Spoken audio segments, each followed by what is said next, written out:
That's right, Sally Longbottom. And I am so excited to be your host for this evening. I am so thrilled that what's that, Josh? That Kelechi asked me to host this evening. I can't wait. Just looking at all you So what am I meant to say then? Because you said, Josh, that I can't say BAME. All right, well, I'm just glad to see all of you here to support Kelechi. And, this is a bit of moonlighting for me because, as you know, I am the head of HR, spearheading innovation at Plant Acon. And, this is very, very different for me. But as you lot say, I love to see it. Well, without much further ado, I would like to introduce you to the performer for tonight that's going to set the mood before Kelechi comes out, and that is the incredible Shay Universe. Now, Josh, why didn't she go with Galaxy or something? Shay Universe. Well, I like it either way. Oh, she's gorgeous. She's got gorgeous hair, and she's got the loveliest voice. You're going to love this.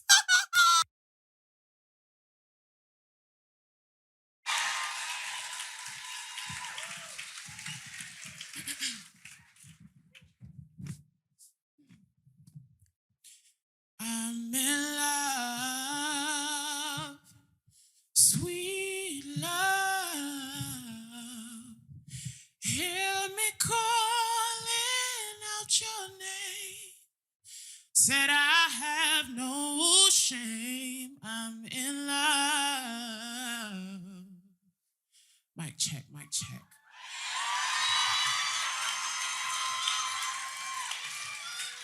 Hello, guys. My name is Shay Universe. It is an absolute pleasure to be here tonight. I'm going to serenade you guys, and I really hope you guys enjoy it. This is my guitarist, Joe. Give it up for him. Okay, so first up, I have a song called Build My Walls.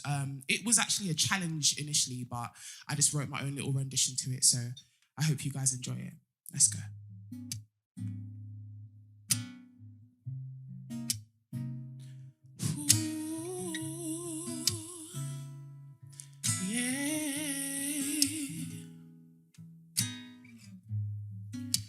I think now the time alone, I see clear as I grow, wondering if you'll ever know me.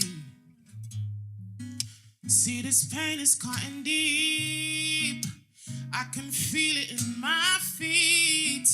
I know God is all I need, so I'ma build my walls. Won't let nobody in. I won't let nobody in. Oh no. Build my walls. Won't let nobody in.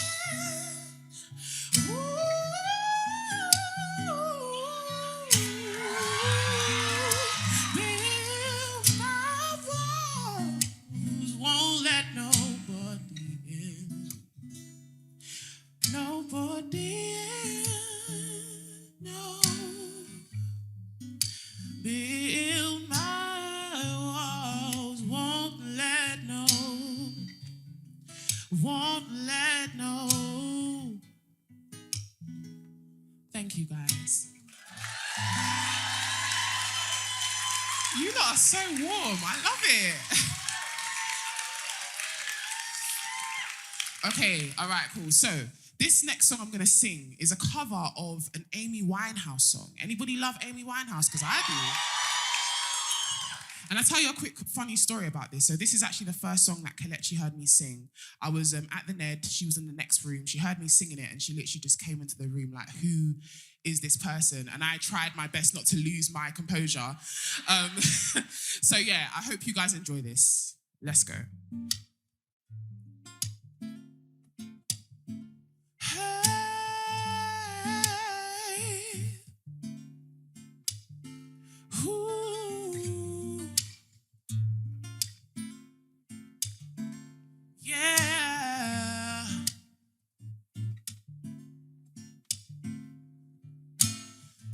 should be stronger than me, but instead you're longer than frozen turkey.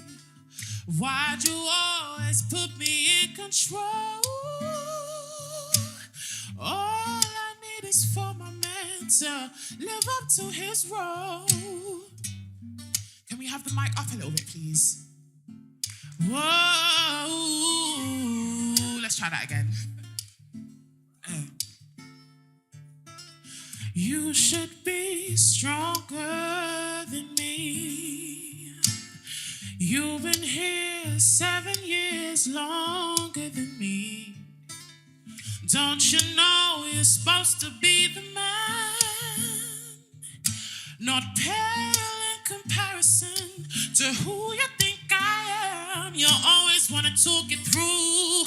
I don't care. I always have to comfort you when I'm there. But that's what I need you to do. Stroke my hair. 'Cause I've forgotten all of young love's joy. Feel like a lady, and you, my lady boy. You should be stronger than me, but instead you're longer than frozen turkey. Why'd you always put me in control? All I need is for my man to live up to his role. You always want to talk it through. I don't care. I always have to comfort you when I'm there. But that's what I need you to do. Stroke my hair. 'Cause I've forgotten all of young love's joy. Feel like a lady, and you, my lady boy. I'm not gonna meet your mother anytime. I just wanna grip your body over mine.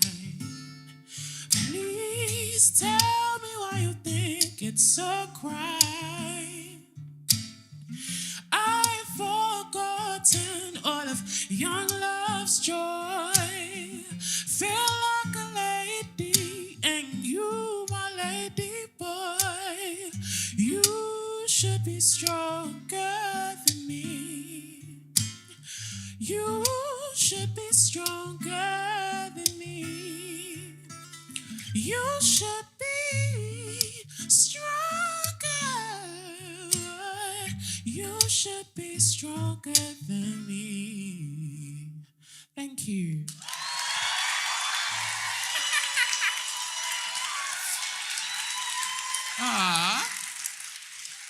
Thank you guys so much. I really appreciate it. This is my last song for the night, and this is actually an original of my own. It's called You Lose.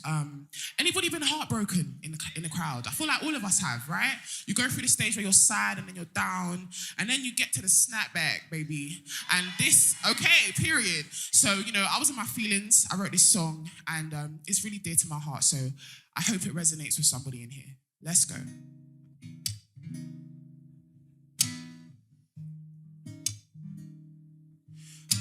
Ooh, yeah.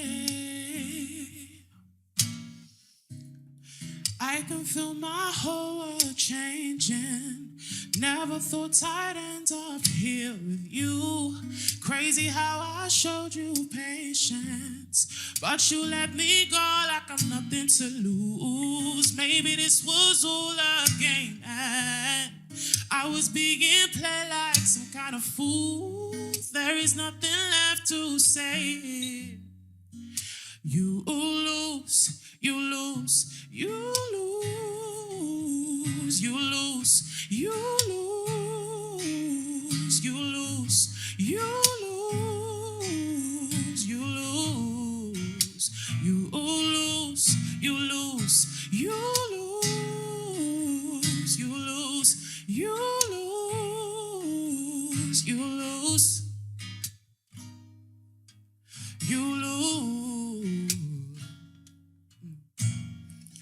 You snooze, you lose. Too bad on you. That's right, shame on you. I thought you knew better.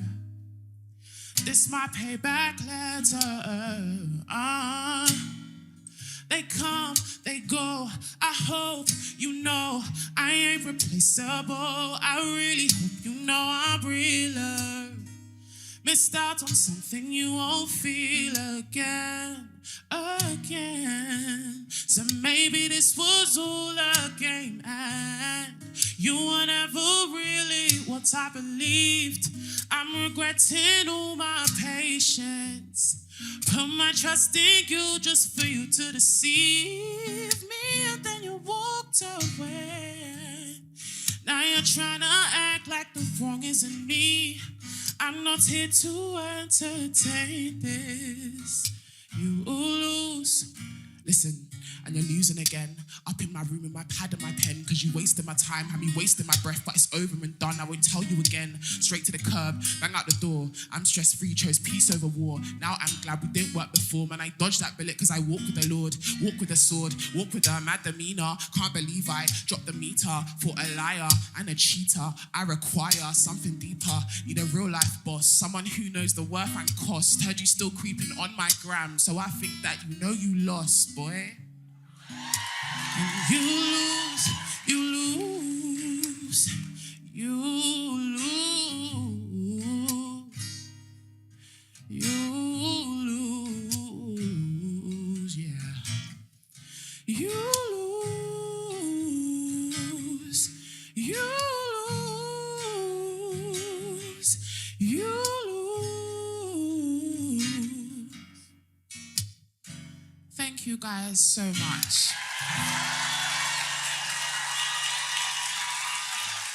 And my guitarist, guys. My name is Shay Universe. I hope you guys enjoyed my set. Love you guys.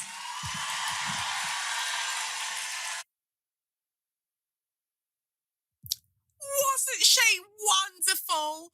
La, la, la. I could sing a little bit back in the day. Sometimes I listen to Beyonce and I think, I could have a crack at it. Anyway, guess who's up now? That's right, it's the... Shall I say this, Josh? Is it okay to say? Is it safe for work? The Benz Punani womanist, the baby girl, Kelechi Oxford. It's the Benz Punani womanist, baby boys, baby girls, you need to hear this. Sit down, receive this realness. Make sure your cup's ready for the tea, we are go sip it, yo. Hard times calling for your long shorts.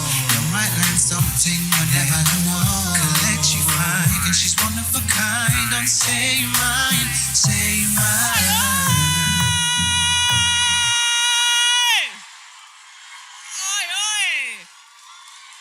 Not us. Wow.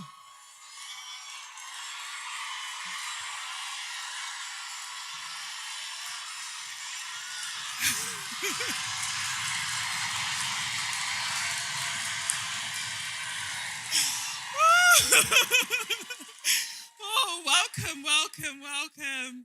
Oh, wow.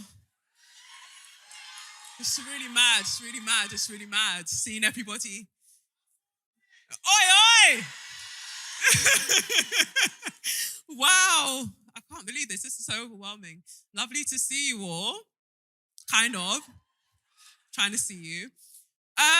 Well, at this point in the podcast, there would be a song. Right. Well, usually with the song, I don't have like a instrumental. I don't have backing vocalists. Do I have backing vocalists? Where? I need two.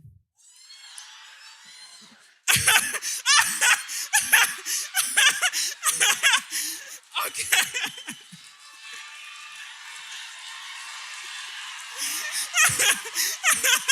Yeah. We're matching. You're perfect.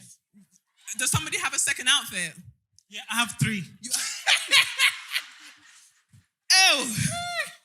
Wow. Okay, 3 outfits. Let's see what we can do. Because there's only one intermission. Okay, that's fine. I have one is underneath this one. Oh, So I just have to okay. Fling it off. and then the other one is there somewhere. All right, cool. So I've got two backing vocalists. Wonderful. Introduce yourselves. Hi, I'm Craig. How is everyone doing? Oh, okay, all right. Go on, Craig. No. Go on. I'm That's coming it. in with the main character energy for what? Yes, amen. Yes. Give it up for Craig. Right, and I'm Kayode. I've been friends with Craig since year 7. We were in choir together. So could you say your name again? It's missing something. Kayode Oki. Go back. What is it Oh, missing? sorry, Dr. Kayode Oki. That's it. Doctor! That's it. Energy. All right, so perfect. Now I have my two backing vocalists. Very happy. That doesn't mean that you're not participating. I would like you to sing along with me. Yeah? Can I have the song on screen?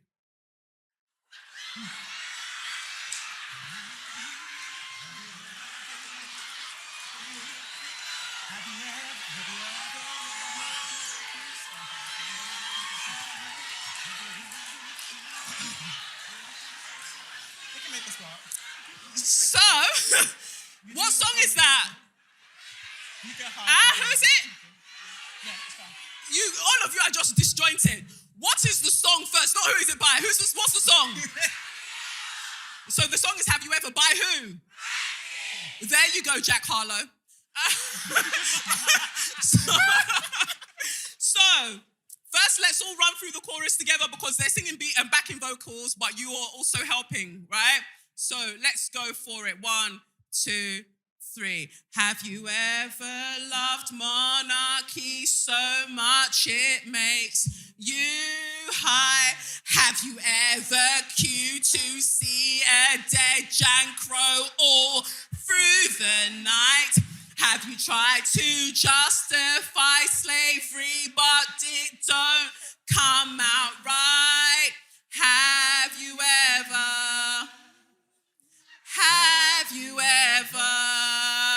All right, so let's go again, because all of you got that. So before we even put in the instrumental, I want to go again, because I saw some of you were trying to deviate a little bit. You were trying to harmonize. You saw the person next to you and you were like, I can go higher.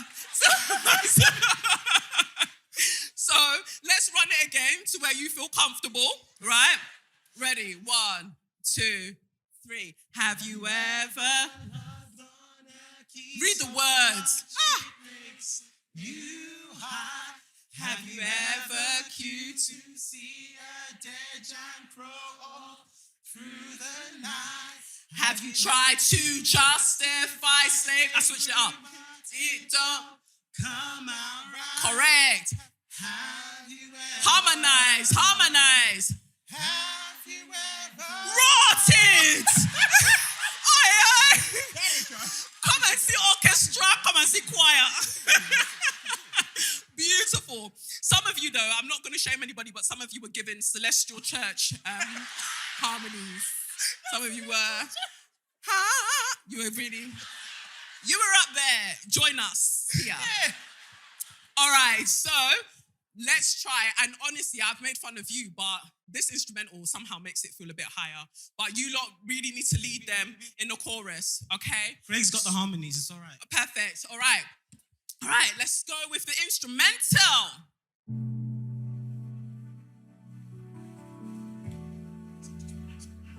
Have you ever loved monarchy so much it makes you high?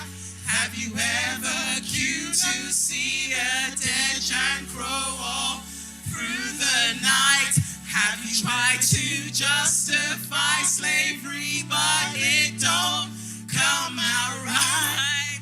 Have you ever? Have you ever? Have you ever fucked it up so bad you do anything for those who stole your land? Have you ever had someone steal your tongue away? So you search for centuries for your ancestor's name. Have you ever tried to find address the myth of class, but you don't know what to say, 'cause they're gaslighting your fucking class? Have you ever loved monarchy so much it makes you high? Have you ever queued to see a dead giant crow all through the night? Hey, Have you ever tried to justify slavery, but it don't come right? adding extra. Have you ever? Have you ever? Ooh. Have you ever bowed to the ones who don't care for your life? Do just about anything to justify your strife. Have you ever followed the trail to where your artifacts went to, only to find the museum won't give them back to you? Have you ever closed your eyes and dreamed that things were fair, but all you can do is wait for when we melt that golden chair? Ever love monarchy so much it makes you high? Have you ever queued to see a dead giant crow all through the night? Have you ever tried to justify slavery, but it don't right? Have you ever? Have you ever? Let's end it there.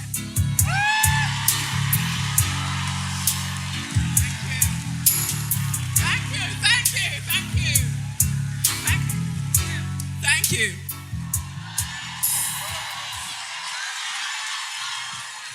Wonderful. I said end it there, but I was just being extra because it goes on to say, gonna say this with my chest. What would I have said? Gonna say, boom! Gonna say it with my chest. Fuck the monarchy. Have you ever met somebody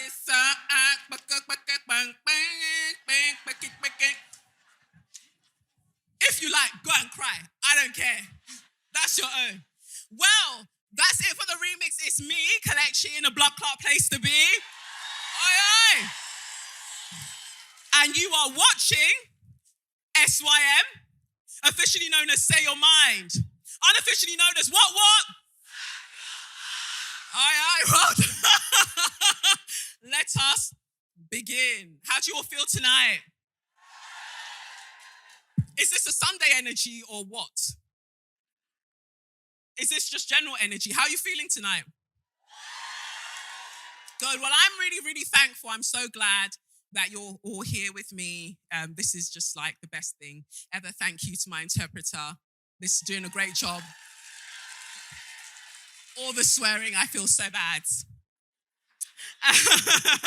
So let's get into it then. So the first thing that I would usually do, I mean, I don't know what I need to catch you all up on, really. Life has just been lifing, to be honest.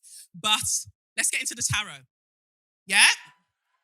Let's get into the tarot. Do I have a question from somebody? Who's got a question? Oh, okay. Somebody who that's a question, Lorraine. Thank you. Any more questions? We've got a mic out there. You lot bad mind. Where did that energy come from? Maybe from the song Collect, yeah. Just glad to be doing this with you all. Did the mic make it somewhere? Oh, nice. Hi. Yeah. Hey. Hey. How are you? I'm good. How are you? I'm okay. I like your bodysuit. Yeah, this was last minute 90s. I love it, giving cleavage. The cliviage, because the pussy could not be, the pum-pum couldn't be out. Oh, fair enough. Fair enough. Yeah. I like it. Yeah. Something I forgot. Like something was out. You know? Notice for the pum-pum came yesterday at 8 p.m. So I still have a lot to say about the pum-pum, but it's okay. It's fine. It's all right. Okay. I even forgot to ask you lot. Before you tell me, Shah. Is it Shah? Of course I can. I know the tone of your voice. You know my voice. Not that girl again. No, I love your question. She's still here. Jesus. I didn't get to ask you all. What do they call the song in France? A banger. I didn't hear that. What do they call the song in France? A banger. Yes, they call it Les Bangers. Yeah, that's it. All right, Shah, hit me with your question. My question is, where do we go from here? Okay.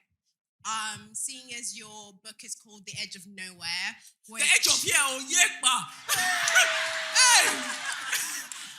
The Edge of Here. The Edge of Here. Oh my yeah, I've goodness. got a book coming out, guys. Woo! Thank you. And we've got the big O. Yes, and we're going to Waiting be for talking about the big O biggest tonight. O. Whereas black-coloured people, do we go from here when They're looking at they're humming at the coloured word. I thought I'd let you know. Look, I'm just a bystander. It's them, man. It's them, man. I'm not even involved. Okay, sorry, Asian. Did you not hear them? They all went horror and you carried on talking. I mean, this is not Parliament, yeah? This is not Parliament. Let's calm down. I'm Go on. joking. Okay. Where do we go as people that are considered ethnic minorities when we're not ethnic minorities in the world? We're only ethnic minorities in this bad vibes island. What someone said? Huh? That's it. That's the one. That's what they want. That's what the people then want. Global majority. Yes. Where do we go as the global majority? That's right. Yes. That has been brought here against our will. Because if my shit wasn't here in the British Museum, I wouldn't be here. I'm just saying. Okay. Where do we go from here when we know that the ultimate patriarchal princess is now dead? Okay. Yeah. Was it for Queen and country or not, love? Oh, okay. Okay. So the question is, when we know that white men have got nowhere else to go right now with their you're violence. Going in. I was trying to start in soft, but you're going in. No. Listen. King Charles of this country. What are you not saying? Let's talk about it. People say they want the question answered now. All right. Thank you, Shah. Round of applause for Shah. So, to answer the question, thank you, Jonathan, for the mics moving. Because it was just left there in my face. What was I going to say? So, thank you all so much, firstly, for the support. For those who've been listening to the podcast forever at this point, you know the kind of higgy-hagger I had with publishing and not wanting to do things that I didn't want to do and, wanting to take my time. And so you would have seen in all of your seats that there was a flyer. Yes, the Ally chip. Did you read what it says on it? Yes. So that's actually one of the stories. It's called the Ally chip, and the chip goes into the amygdala, goes into the brain, and it's meant to take. Two people will have it. So one person will have it as the experienced donor and one person will have it as the experienced host. And the host will feel the feelings for the donor, and the donor being black people, passing on their emotions that they're experiencing from racism, passing it on to the experienced host. And that's where we meet the story. That's where we meet the characters. They're getting ally chip fatigue. Because the chip has been chipping and they've been feeling the emotions and then they're tired. All right. So with the QR code on the back, it allows you to read the first kind of page or so, first two sort of pages of that particular story so you know what's to come for when my book comes out September 14th, 2023. So very, very excited for you to read all of the other stories. The short story collection is called Edge of Here, and it is, as Shah was trying to describe, not nowhere, but that is also a feeling that we have. The edge of here, like all of the things that are happening around us, that it's just kind of, like just there, like almost just passing your sight, just these things. And I've just kind of turned up the volume on a lot of things that I see happening in society and just kind of amped it up a bit so we can really talk about these things. Because what does it mean? In the first instance, as an ally, what does it mean to be an ally? What are you doing? Like literally, what are you doing? Are you doing it properly, or are you just there to be like, I know a black? Or, and allyship comes in so many forms, but if we're just looking at racism or race for now, right, you'll just be like, I know a black, and that's the end of your thing. But no, let's talk about what that really, really, really means. And this chip, this story allows us to explore that. There are other stories as well. Those of you who read The Watchers, that will be part of it as well. So I'm just trying to, introduce you to a whole other universe. Big up Shay Universe, actually. Should say that. Big up yourself. Fantastic, incredible voice. I heard her for the first time, I think it was last year, and I was like, whatever I'm doing next, please, God, please be there. And she was wonderful enough to join us tonight. But I'm showing you another universe that's been created or been growing for a while. So Sally in HR is the head of HR at Plant Acon, and his ally chip is made by Plant Acon. So everything starts to connect. So all the people that didn't want to pay me, and they were like, when's Sally coming back? Pay for it. So yeah, I wanted to kind of say that and thank you so much for supporting me on that journey. So when we are looking at where do we go from here, I feel like it's interesting because a lot of the things that I said during lockdown about what was going to happen to this country happened. Because and so now let's look at where do we go from here. So I feel like are we talking energy crisis? Are we talking monarchy? Everything? Like, girl, everything. What? No, I'm all right. Good. All right, so, and up there, are you all right to see me? Because, cool. Hi. So where do we go from here? Also, I've got the Dickhead and Recovery affirmation cards here. So you'll be able to get them on my birthday if you don't know when it is. Haha. I'm just joking, it's the 5th of October. So where do we go from here? Oh, nice. Cool. That's so funny. Don't you find it funny when tarot readers do that? They put a card. They won't tell you what the card is. They'll just be going, oh, yeah, oh, ah. It's like, just read the fucking message, man. So, all right, let's get into it. So the first card that came out is the 7 of Cups. And I think this is the hardest thing for a lot of people. A lot of the illusions that they were holding on to are kind of eroding. They're falling to pieces and people are having a really hard time. They're struggling with that because we saw it when, I don't know how many of you went to Q? I mean, that song would have made you really awkward. No one? Will you even say now that you went there?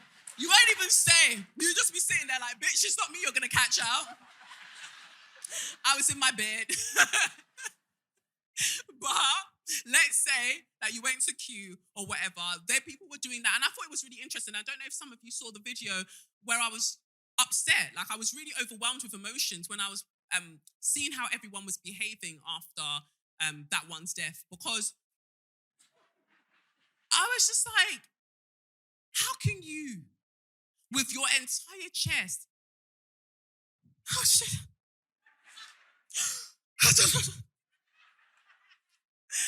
She was just so lovely, I mean, it's really gonna miss her because she sacrificed so much. What did she sacrifice? Quickly, what did she sacrifice? She sacrificed a lot of lives in the lands that were colonized. Yeah. Those were sacrifices made on our part, but that wasn't, her sacrifice. Oh, she was just a woman of duty. Again, quickly. What was the duty? Kia. What was the duty? Speak fast. What was the duty? But you can't say anything because you don't know book. You don't know. History book, you don't know. Because if you knew history book, it would be wild. But then again, there were bare man that knew history books and they have OBEs and MBEs and all of them things in front of their names. And they were really doing up Instagram posts. It was a sad time to behold.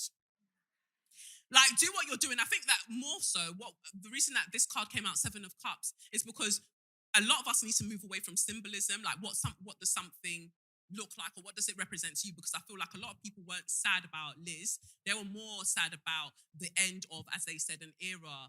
But I need you to ask yourself, what was that era about, and who suffered for you to have that era? They said the sun never sets on the British Empire, and they said the blood never dries. Whose blood was spilled? You know, like, those things are, thank you, those things are important. And to me, it was just really heartbreaking that you could be like, oh, but do you understand about the colony? But she didn't personally colonize them herself. She didn't actually go there and grab the people. Well, fact check, she pretty much almost did. There's that, but fine, you do you. I just think that a lot of us need to move past symbols, and that's just an example of the thing. But we're dealing with so many things, like Shah mentioned earlier about patriarchal princesses. Like, she was literally a patriarchal queen, right? She was the female face of white supremacist heteropatriarchy, and that's why it was allowed to thrive for so long. Because, oh, look at what everyone kept saying. Oh, this lovely grandma. She ain't my grandma. And my grandma's like, it's not my personal problem. Right? And so the things that they were attaching to, I want to know, I think that it will be interesting now that that one, KC3, has stepped up into the place.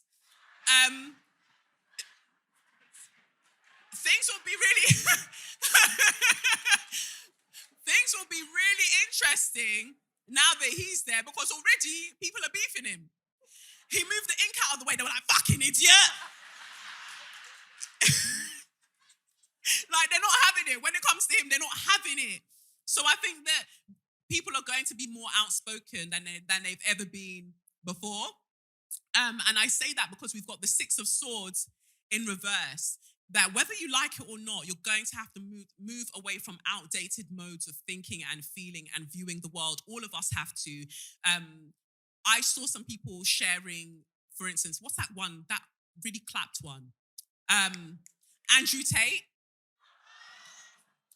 I saw them sharing his videos where he was trying to, trigger warning, justify rape. And he was like, not justify per se, but he was just like, oh, well, if you know, raping is like, what did he say? Ideological. The same way that when you say to people, no, he said to say to someone, do not rape is ideological. The same way you say to someone, do not steal is ideological, because they're still going to steal. So if you didn't want someone to steal your things, you would keep it away. So you should think about that when you're walking. But, you know, like, what he was saying was wayward. And I'm glad a lot of people clocked it. And then you had the other men who were like, thoughts? You know, thoughts, gang. It's always like, why are you always asking for people's thoughts? What are your own thoughts? We already know what your thoughts are. You just want people to say it for you. But I think, like, of course, what he was saying was terrible. But the worst part for me was he was holding a cigar the whole time. And the cigar wasn't lit. Like, do you know how fucking idiotic you have to be? Like, and he's there and he's like, so it's ideological. So when we're saying, like, do not rape, get the fucking cigar out of your hand. It's not lit. But you know that somebody said to him, this looks cool, so do this thing. So you can see that he's trying to perform something that he thinks is linked to patriarchy and masculinity. And it's also vacuous and dangerous. It's just a mess. And I feel like this is what I'm thinking about here, that the same way we have Andrew Tate, I'm going to go there, I feel like we can see that he's problematic, but you try and have a conversation with someone about Dave Chappelle. You try and have a conversation with somebody about, what's the other one? Look how you're throwing out the name. Chris Rock was the one I was thinking about.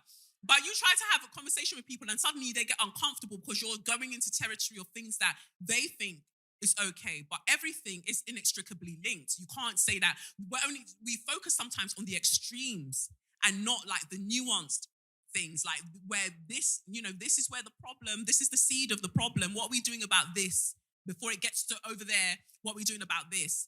But then at the same time, and this is what the tarot girls are saying, I'm just going with what the tarot girlies over here are saying. At the same time, I think that, would you agree or not, black women have a lot of role models. I'm not going to go into the absent fathers, don't worry. Because you were like, finish. Before I agree, I'm not going to vocally you. Land, Kelechi, land. Before I agree, land. So, but what I was going to say is that we have so many different types of black women that we can look to. I don't like that one. Okay, I'm going to look to this one. I don't like that one. I'm going to look to this one.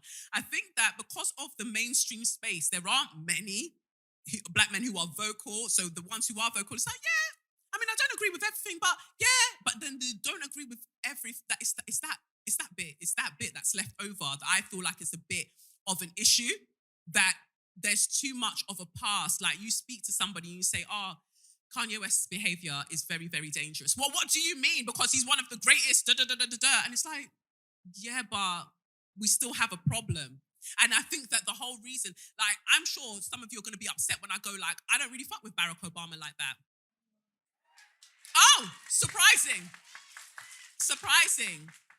But to some men, it's just like, well, because we had such rare, they feel like because they don't have as many role models, or they're, look, he got to be president. It's like, yeah, forget that he was like bombing children in this country. He's the first black president. So are you happy with a face that looks like yours doing the bidding of white supremacy is what you're telling me. But that's too much for some people, but I want you to sit with it, because these are the difficult conversations that we need to have. If you're truly about change, you're going to have to go there, because you're otherwise going to behave like them man were behaving, queuing in the fucking rain and all of that, and the sleet and all of that, to go and see somebody who was literally the embodiment of all that is wrong with this world. Not even the global West, this world, full stop, right? So the Six of Swords is saying that it's going to be uncomfortable, but we have to move away from certain mindsets. And then we've got the Son of Pentacles here. Let me tell you something. Who loves rich men the most in this world? Huh? Who loves rich men the most in this world? Men.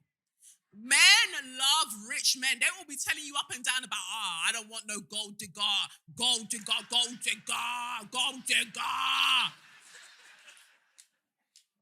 But let a rich man come through. Bro! Chief! No. Not your suit though, my G. Not your suit though. You can't, you go and watch men interact with men who they know are rich. And you're just like, just open your leg. Just open your leg. Because the thing that you're accusing women of, or that you think that, women gold diggers, that's what you want to do yourself. You're just projecting. You're displacing your emotions. You want to fling out. Fling out. Don't involve us in your fuckery. Go fling out. Stop talking. And so this is what this is saying, that you know that for someone to be a billionaire, it means that somebody has to be exploited. But the moment that person looks like you, yes! And it's like, well, no, because if it's a problem, is a problem, regardless of what mask it's wearing. And that mask might look a lot like you. So we have to kind of interrogate ourselves. We keep going like, what's next? Where do we go from here? And it's like we go inwards. People aren't going inwards because they're spending too much time on the external things, like external validation. And it's not just, I'm not saying that as like, I know better, because we're all in the same boat, right? So I'm just speaking from a place of like, we all have to go inwards. We have to think about like, what are the things that we've internalized about white supremacy that's so kind of deep within us that we're unwilling or we're too scared to interrogate, because it will mean we have to let go of so many things.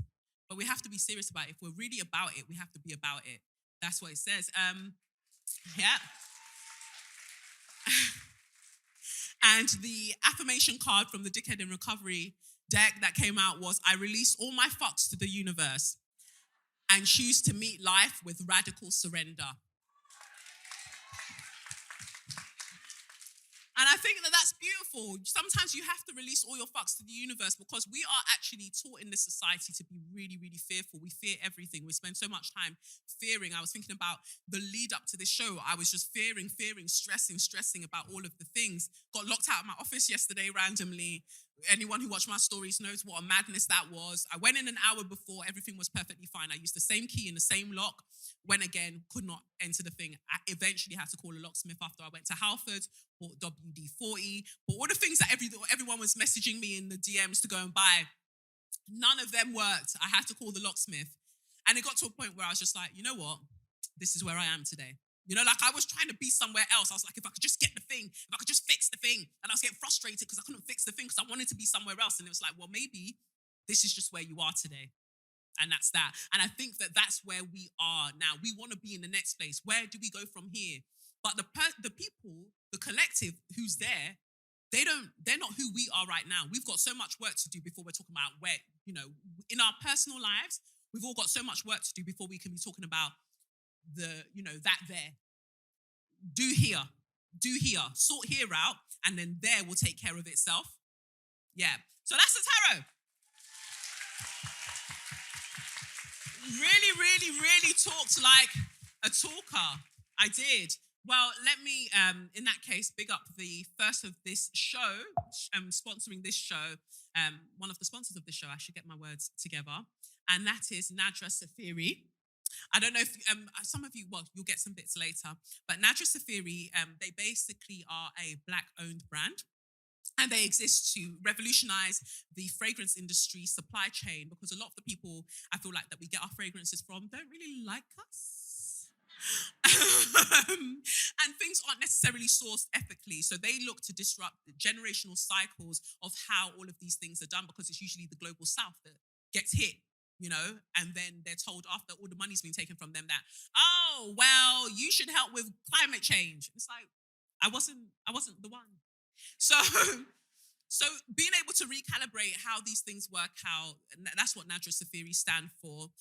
They're grounded in science and the healing power of aromatherapy. So my favorite is Tulia. They've got a scent called Tulia that's a nice mix of bits. It smells gorgeous. They've got candles and they've got reed diffusers. So they'll be about after the show. I think it might be at the intermission as well, if you haven't seen them already. So you can interact with them, and they're at nadrasafiri.com. Truly, I've got it literally in my changing room right now to have everything smelling great. And not that I'm saying that you lot stink. As in Sadlers, I'm not cussing nobody. The changing room was all right. But just to add an extra kind of artisanal, beautiful, beautiful scent. You know, like them woody. More people are wearing oud now and them things there, innit? Yeah, everyone's trying to get class. So this gives you that vibe, that woody, gorgeous vibe where you feel sophisticated for wearing it. You walk into Tesco and you're like, I'm rich. So definitely check it out. Anyway, that's that. I've talked to you enough about the things. So I want to introduce somebody to you right now. A baby girl. A baby girl that when she says, ladies, shall we have some fun? Well. This babe, Oloni is, you would have, if you've listened to the episode that Oloni was on, you know that I absolutely love this woman. I think that what she stands for, this feels like something to do with Michael Jackson is about to happen. That was a horrible, I'm really sorry. So everything that Oloni stands for, I think, is absolutely wonderful. To watch her growth over the years and to see her incredible success, especially with the publication of her book, The Big O. So let's bring out the baby girl, Oloni. Hey, Nalta, what's wrong with you? We have guests. Hey, Oloni, come through.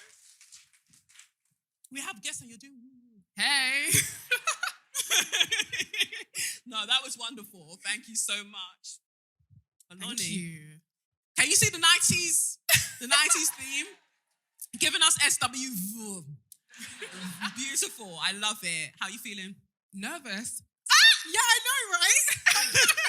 So your book is out on the 29th of September. Yes, make sure you go get it, guys. The Big O.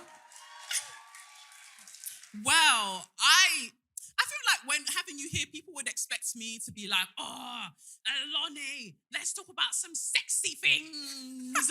Let's talk about some nasty things. But I think we should just like chill. I feel like I want to chill. Nothing Nothing wild. I'm cool with that. Sorry, I'm just going to interject here. We have Aloni here, and honestly, Aloni, I have seen your threads, and they're really not safe for work. I saw you say, "Lady, shall we have some fun?" And it was just terrible things that I read. Terrible. Anyway, I'd like some anonymous questions. So could the audience go to Slido, SLIDO.com, #SYM Live, and submit them? Wow. There you go. Get on there now. So Sally, I was happy to chill. Sally wants some anonymous questions. And while you submit your questions on the #SYM Live at slido.com. Did I say comes? Sorry, mummy. My mum's there, by the way. Big up yourself. Oh, I thought she's going to stand up.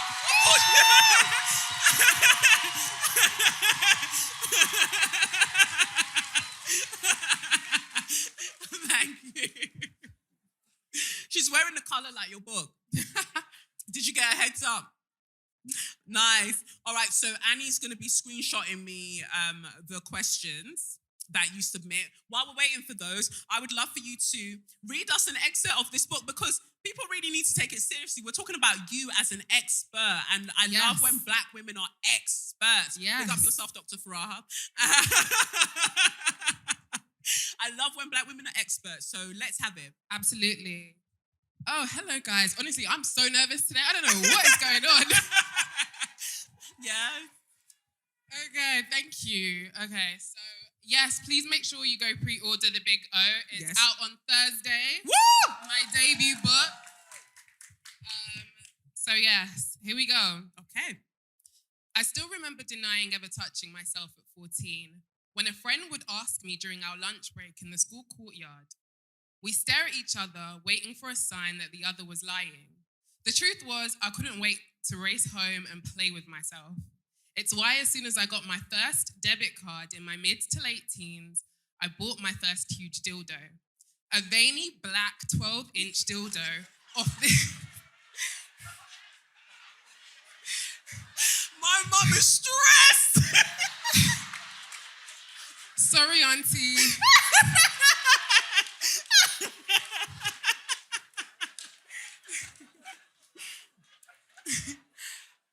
It was a 12-inch dildo off this very dodgy and cheap site. I'm sure the material would be illegal to use for toys today. It was fun to use, but extremely noisy and constantly needed new batteries.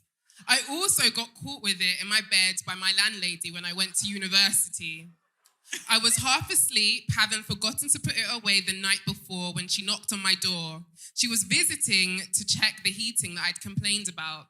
I couldn't really make out what she was saying to me because she was whispering and I was still pretty groggy, so I murmured that she could look at the radiator. Then I realized she was pointing at something because she said ever so faintly, "You want to put that away?" I wasn't sure where my glasses were and I was barely conscious, but through my blurred vision, I realized that something was my ginormous dildo, which was occupying the other half of my bed. Once I realized what it was she was referring to, I nearly died with absolute embarrassment. I quickly hid myself and the dildo underneath my duvet in utter humiliation until she left. Honestly, you couldn't pay me to play with that thing today. While this dildo was an important part of my self-discovery and understanding now that pleasure isn't always defined by the girth and length of a penis, well, depending on who it's attached to. Woo! Thank you. Thank you. Are you all right there? Okay, that was perfect. Thank you. I think that self-pleasure is something that people are ashamed to talk about. Why do you think it is? Do you know what? I think it's something that we've been taught isn't normal. If you think about religion especially when you talk about like onanism, which is in the Bible, for example. We're told that masturbating is immoral. If you think about all the myths we've been told, it will make you blind. I've been doing it for ages. I'm not blind. And I think that it's because society just looks down on it as a whole. I think a lot of people think that if you masturbate, it means you can't get someone as well. Yeah. And that's not what masturbating is supposed to be about. It's supposed to be about understanding your body, so you can then teach your partner how to please you in the bedroom. So when you're with that person, or two, or three, depending how freaky you guys. You can teach them what it is you enjoy and how what pleasure looks like to you, essentially. No, I think that that's super important because I think that, especially when we think about women as well, it's this idea that you shouldn't pleasure yourself because all of you is saved for ownership by a man. Exactly. And so if you ever gained autonomy by knowing yourself inside and out, that would mean that you would critique more the the heterosexual relationships that you end up in because you were like, I demand more. And we're seeing studies now that are saying that. Of course. Yeah, there's so many studies that are showing that women are not benefiting in the bedroom. And that's what the book is about, the orgasm gap. Yes, it's a play on my name, the big O, not the little one. It talks about so many gaps. It talks about the oral sex gap. Again, there's a big oral sex gap. Men are more than happy to be like, yeah, I expect her to go down on me, but then women are in their heads thinking, does that look okay? Does my vulva smell all right? Yeah. And they're not able to voice that the pleasure should be beneficial to both parties. So they end up not even asking, are you going to go down on me? They just assume that it's not going to happen, so therefore it doesn't. So there's so many orgasm gaps within sex that happens. And yeah, it's just not really mutually beneficial for women right now. And that's what the book is about. And it helps stop that. It teaches you how to communicate in the bedroom. There's so many scripts in there that basically lay it down for you and show you how you talk to your partner in the bedroom so you can get rid of that orgasm gap and just make you feel confident in the bedroom as well. And I believe communication is just very important because if you can't communicate, why are you having sex? True. And I feel like once you have communicated and they make it clear that they don't want to meet your needs, at least you know where you stand. Exactly. You bounce. Yeah. Yeah. Simple. You bounce. So, thank you. Thank you for sharing that with us. So I'm just going to the questions that you've received. One of them says, should I find a new job after kissing my married co-worker? Oh my God. Who is that? Raise your hand. Hell. So anyway. Okay. Should you find a new job? I think you need to tell your partner. I mean, is the person in there? I was about to say, are you single? Imagine are you single? No. Okay. If you're single, then yes, tell your partner. If you're not, you don't need to look for a new job. I think just a kiss. I mean, who die of kiss? No, but this is from the perspective of the. This is from the perspective of the person that I guess doesn't have a partner and they've kissed somebody who does have a partner. Who does have a partner? Yeah. Okay, if they do have a that's not good. Should I find a new job after kissing my married co-worker? Don't find a new job. I definitely think that you should just stay away for quite some time. Do you think that that's practical? It's not. Of course not. Jonathan said no. I definitely feel like you need to stay away. But what about the Christmas parties? Do they do the Christmas parties after the panoramic? Christmas parties, that's where everything happens. Yeah. People that you don't talk to suddenly want to start talking to you. Oh, wow. But it's mad because then when you come back after Christmas... everyone pretends. That they don't know each other anymore. Right? But you were trying to braid my hair in the toilet. Right?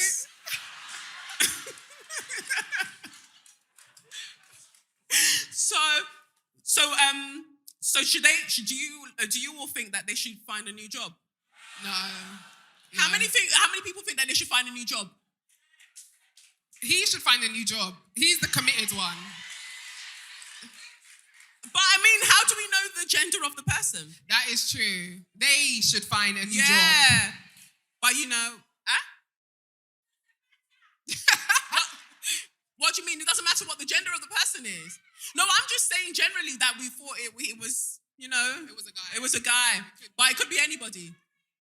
No, of course that's the point. What's your own? Was it you? Sis? Is this an English language class? I was just asking a simple question. Relax. We're all friends here.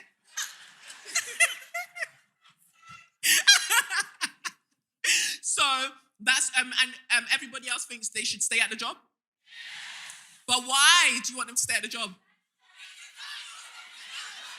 Huh? Sexual tension. Oh, it's a recession. That is true. That makes sense. Sexual tension. Don't know. And then your next question was, how do I talk to a black man with a fragile ego that he isn't satisfying me sexually? Okay.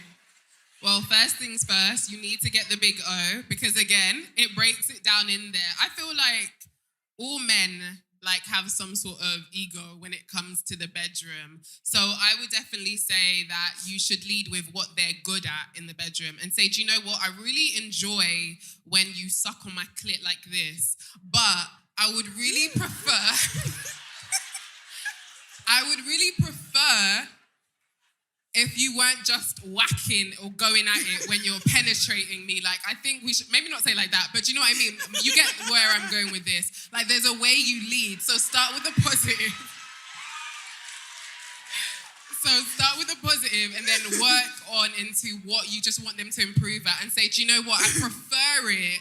So like a shit sandwich, you say something positive at the beginning, something positive at the end, and just dash it in the middle. You have to baby them sometimes, and I'm not for babying men, don't get it twisted, but you have to think, how would I want them to tell me? But that's what I was about to say. Do you get what I mean? Because some girls, we know that they're not great on top. That's they me. Get tired. I don't believe in getting on top, to be honest. The orgasm gap, and I'm getting on top. So what if he was like, I feel like you're a babe, I love you so much, but your stamina is not giving. I don't know if you need to do a couple of hill sprints or something. Naturally, anybody would be hurt. Yeah, absolutely. And that's why I would want him to be like, babe, I really love it when you do this. But when you're getting on top, how about we try this technique instead? Okay. Do you know what I mean? Yeah. And I think that's a good way. It's healthy. That's it's a healthy way. Healthy. Exactly. Because you're not bad at anything. Everything, Exactly. We can't all be good at everything as well. Exactly. And I think sometimes you have videos and things that set false expectations. Exactly. We have a very messy confession is what's written here. I love the mess. Do it.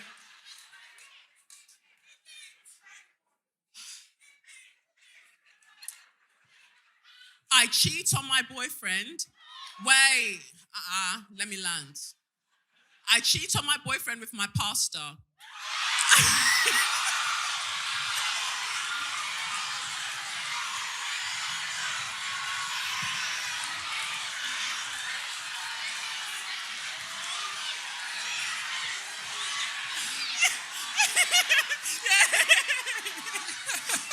It says, I cheat on my boyfriend with my pastor. I plan on stealing him from his wife soon.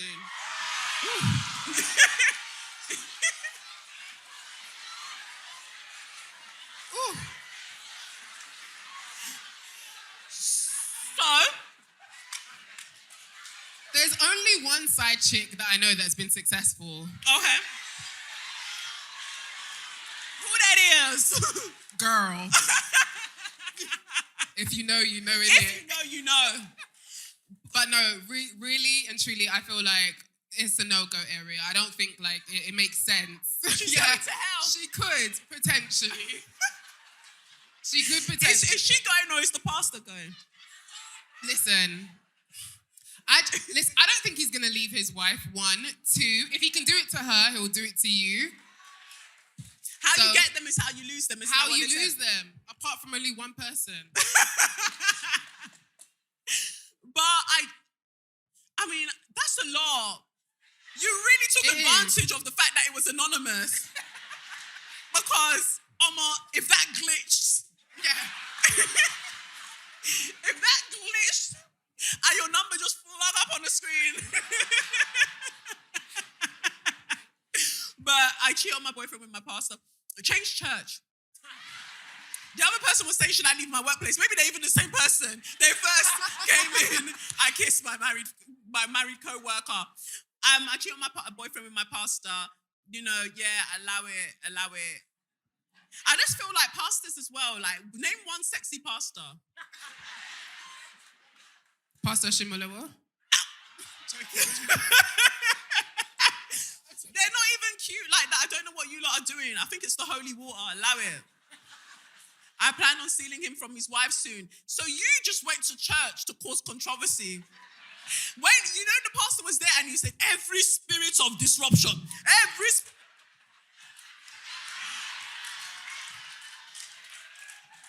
and that was it. You were the spirit of disruption. You came and fucked up the base. And I think that's that for all of the questions. Hey. Wow. Aloni, thank you. Thank you. Thank you so much. Aw. Baby girl, come through. Thank you. Thank you so much. Aw. This is Angel.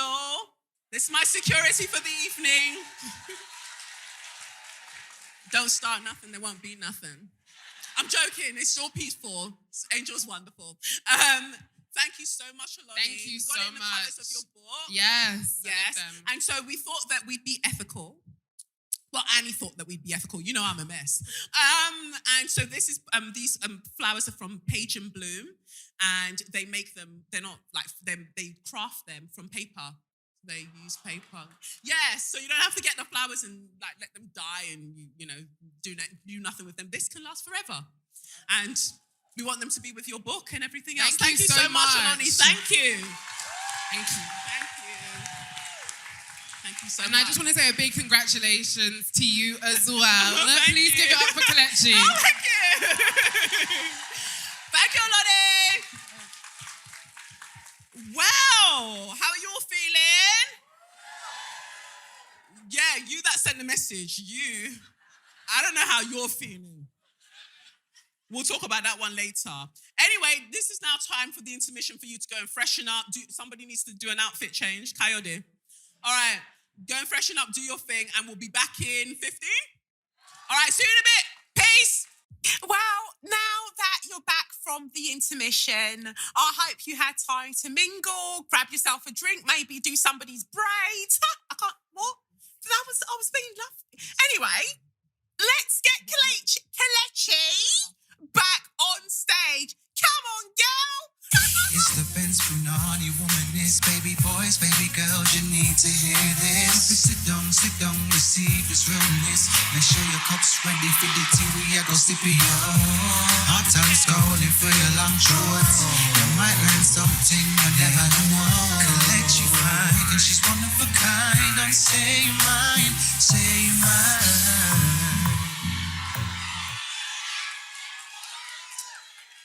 I dipped strategically because I didn't cream my heel back. We're back again, and what a great intro from Sally. Oh, yes. Thank you to House of Adua. Lanray is so lovely. Lanray, are you here? Hi, Lanray. Thank you, Lanray. Lanray is one of the sponsors of this evening. House of Adua is her brand. So these lip tints, I think we've got the blue one. It's in some goodies, some bags that I'll have for you all later, as well as the Nadra Safiri bits as well. But I love this House of Adua that is all made in small batches, ethically, beautifully. Like time is taken on them using the best quality ingredients. So I really suggest you get involved. When we talk about supporting Black-owned brands, because I really tried to support some and they played with me today. But that's by the by. But House of Adua, absolutely beautiful, beautiful products. Go and check it out. Especially there's a balm that I really like to use on my lips. Yeah. So as well, because I talk a lot, and you know that when you talk a lot, your lips can feel extremely dry. So yeah. So check out you've got these lip tints, but you've actually got balms. You've got things that you can use on your body as well. And I just think that Lanray is an absolute baby girl. So we should all be supporting the team. Yeah. Cool. Nice. So now that we move into the second half of the show, I'm going to need you involved more. So start thinking about what you want to say for So You Mad. Straw of the week. Yeah, because I you lot up there, I don't know how you're going to make it down there because I don't think we've got mics up there. But there are mics. They're down. Sorry. Anyway, I've talked. We've got our next guest. Now you know this baby boy. If there is a leaky roof, he's on it. Flooding, he's on it. And I've talked about Quajo on the podcast before. I have mentioned him on the podcast before. But it's really, and he was here at the last live show, not here, but at Bloomsbury Theatre. And this is actually over double the audience this time round. So, household name and that, prick. So, he was here at the last live show in the audience, and you all rightly bigged him up. I thought that it would be really, really important to get him on stage today so we can have a conversation that we can talk about all of the things, right? So, without much further ado, Quajo Twenaboa. Woo! Hello, guys. Baby. Thank you all. Thank you. Join me. Yes. So like, I was thinking about all the things that you do.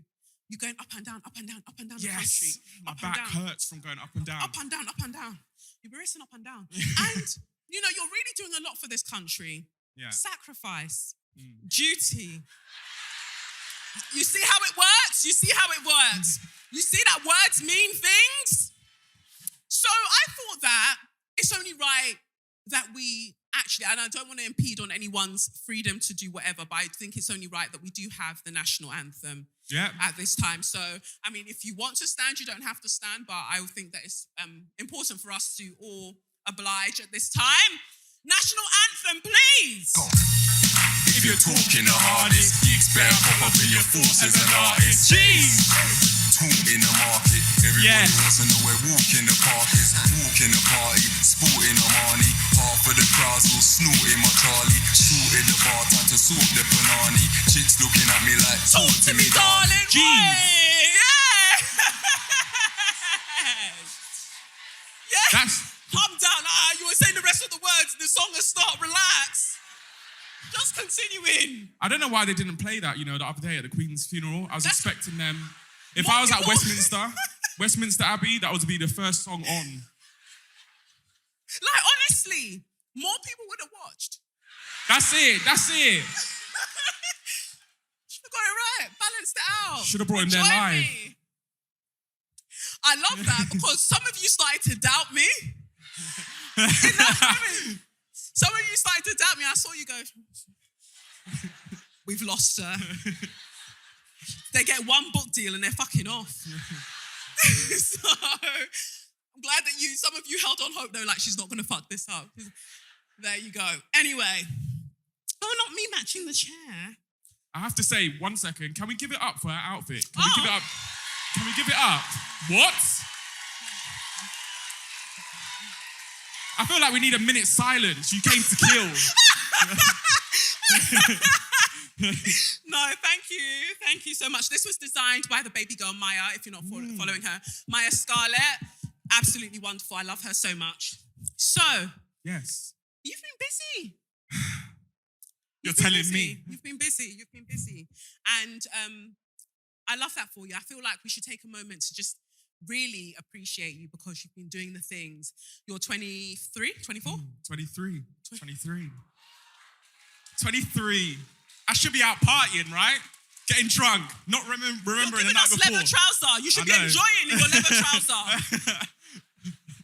Instead, you're doing the work of this government. Yes. So, I mean, I know, not my nipple. My nipple was trying to escape like Boris Johnson was trying to escape his duties. That's it. That is it. But no, I've talked about you on the podcast before and I've talked about your journey, but would you mind taking us through how all of this happened? Because it was from your own personal experience that you got into being such an incredible, formidable housing campaigner. But I don't really want to limit you in that because you're funny and we both love Bob Risky. That's it. You're Bob Risky's favourite, right? Hey, Right? Omar. When I say, O'Shea. you say, body. Hey, okay. I love Bob. Bob's my fave.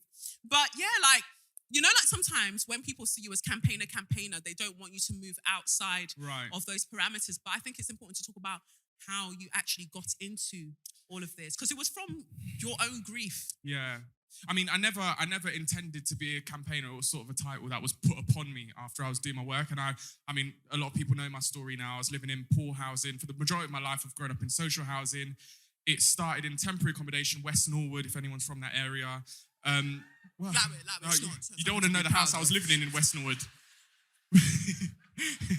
So I was put into, me and my family, my sisters, my dad was put into a converted car garage by the council. What? Listen, it had the garage door still on it. It had the garage door, and it's still there. I went back a year later and there was a family in there that had just come from Sudan, I think it was, and it was mum, dad, and a 1-year-old baby. And when I was in there was damp, there was mold growing onto the bed. It was me and my sisters in one room. I was sitting my A-levels, she was sitting her GCSEs, and my dad was there. I remember watching Grenfell on TV. That's why I remember the time, the year it was.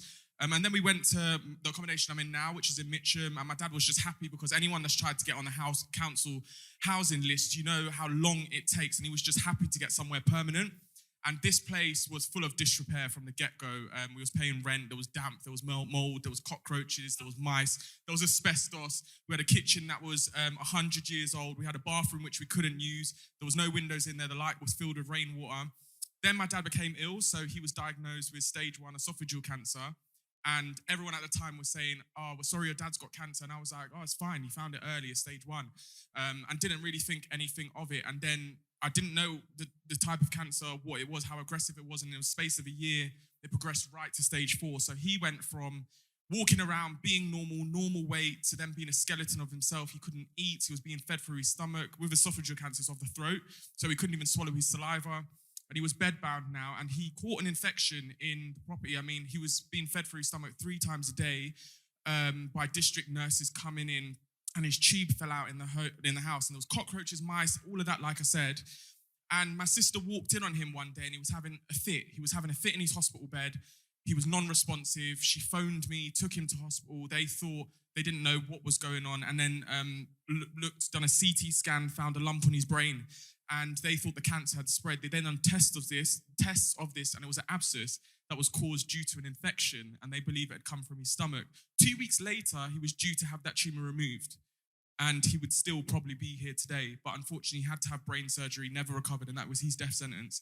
And things then went from bad to worse with that situation, because on the day of his funeral, we had a massive leak, and it's a townhouse, 3 stories, and middle floor is the living room. Upstairs is the bathroom, and there was a leak from the bath or one of the pipes, and it caused the ceiling to cave in. This was February 2020. No one came out to our house to really look at it or do anything about the ceiling until October of that same year. Bearing in mind, we still had mice, cockroaches, all of these things they hadn't dealt with since 2018. And I phoned them up one day. I was spending more time at work in a school, in my office, phoning Clarion, the housing provider, up trying to get them to sort out the work than I was actually doing the work itself. And one day picked up the phone to me and they turned around, we're really busy, no one's coming out, put the phone down to me. So I said, okay, that's fine. I said, that was the moment I thought they're really not going to listen. I said, the next person to call you is going to be a journalist. And it was ITV National News. And I promised them that. And since then, I've been going around the country disgracing. I mean, that day, my CEO at my housing association, my housing officer didn't care for me. He didn't want to do no work. A matter of days later, when ITV come down now and done a 2-week investigation exposing the conditions on the estate, because I went around all of my neighbours, because what happened was my CEO came out and said in a statement, when it was just my story, you all remember the thread of just the images of my house, they turned around and said, well, sorry, Quajo feels as though he hasn't received the service he deserved. I said, that's fine. That same day after school, I went around every single house in my estate, 500 homes, and got pictures and videos inside their homes and shared it. ITV then came down, and everyone from the housing officer that was useless on my estate, all the way up to Claire Miller on her £450,000 per year, whatever it is that she's on, knew who I was. And ever since, I've just given them hell, and hell to other housing providers too.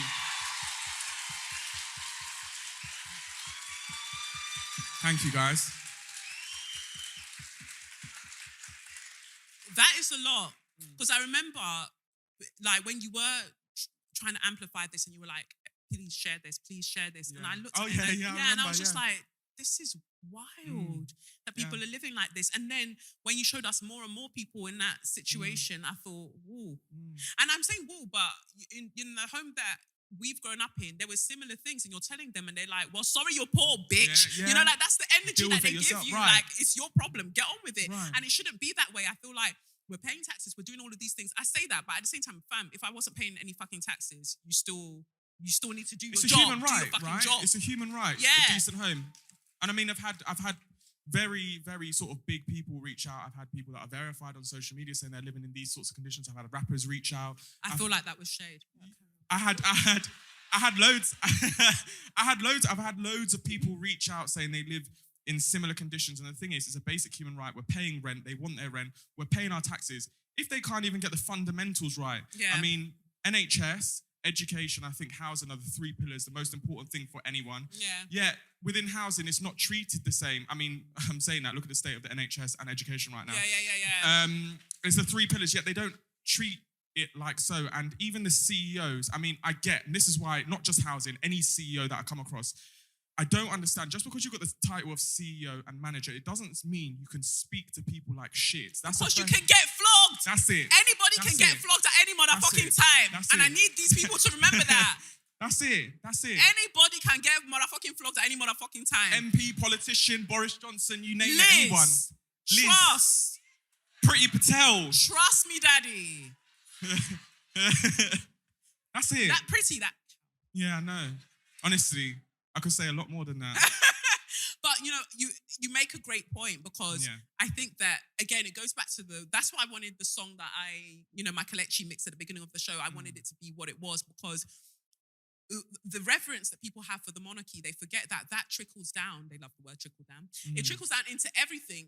Like this life, especially in this country, it's a fucking pyramid scheme, and people aren't deep in it, and you're happy to be licking the boot that's on your neck, or because but hashtag representation. That Kwasia Kwarteng doesn't represent. Can we quickly talk about that? Because I've said this is the biggest thing that I think pisses me off within politics at the moment, especially with the last two governments, is that they decided that they wanted to use diversity, and they've decided to use black people and brown people, put them in positions as token gestures so that they can't be accused of racism for their absolutely discriminatory policies. Yes. And they think it's acceptable. Absolutely it's racist. Absolutely it's discriminatory. Just because you put a person of colour who's not from our backgrounds or doesn't represent us in power doesn't mean it's wrong. I mean, they're talking about diversity in Parliament. Where's the working class diversity?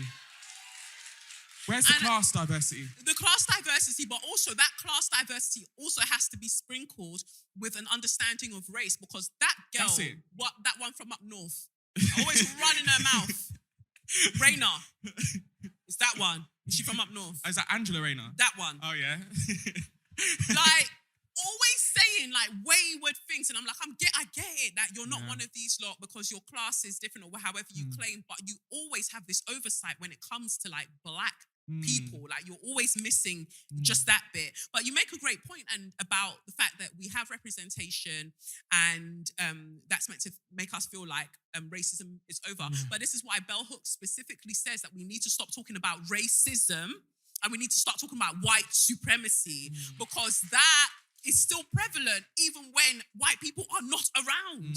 You know, and people don't want to have those conversations because it's so easy. Like I said earlier, through to the tarot, it's so easy to kind of focus on this thing and be like, this is the thing. But what about you? Like, what are you not learning that you need to learn about this situation that would help us, basically? And ultimately, this is why I have a problem when campaigns are based on support me because I'm like you. America does that a lot. Like, support Kamala Harris, support this person, support that person. But it's not about what you look like, or to me, it's like, what do you do? What have you done? Yeah. Because when I look at your record's very mad. When again, I mentioned earlier about Obama, like, I'm not out here saying that, I'm a Republican. Not in the US sense, in the UK sense, like getting rid of the monarchy, I'm all for that, right? But what I'm saying is that, like, I feel like a lot of people are shagged, and they're shagged because look at Labour right now. What did that op say that he wants people to sing the national anthem at the Labour Party conference? The one that they didn't invite me to. Oh. But the Conservatives do. He is an op. Like, Right. how are you head of the Labour Party and you're just a prick? Like, there are so many more well-deserving people who are members of the Labour Party right now, like MPs and what. Diane, but Diane, I love Diane. Dawn, that's my G. Dawn Butler, that's my G. I like Dawn. Dawn says it as it is. And like, imagine being thrown out of Parliament for calling Boris Johnson a liar. What should I call him then? How is it not okay to call a spade a spade? That's it. Like, he lied. So if somebody lies, what are they? Amen. There you have it. But no, I just think that what you're doing is phenomenal. But I want to check in on like you. Like, how are you? Because you said 2020, and now we're in 2022. You haven't had time. Have you had time? I'm not going to. Have you had time to even have a moment to process all of those things? Because I think that you're working almost off adrenaline, but people, and I find that with what I do, people check in on you, but then at the same time, you don't always want to tell people what you're going through. Yeah. But it is important to check in on you because I don't think you've had a moment to just catch your breath.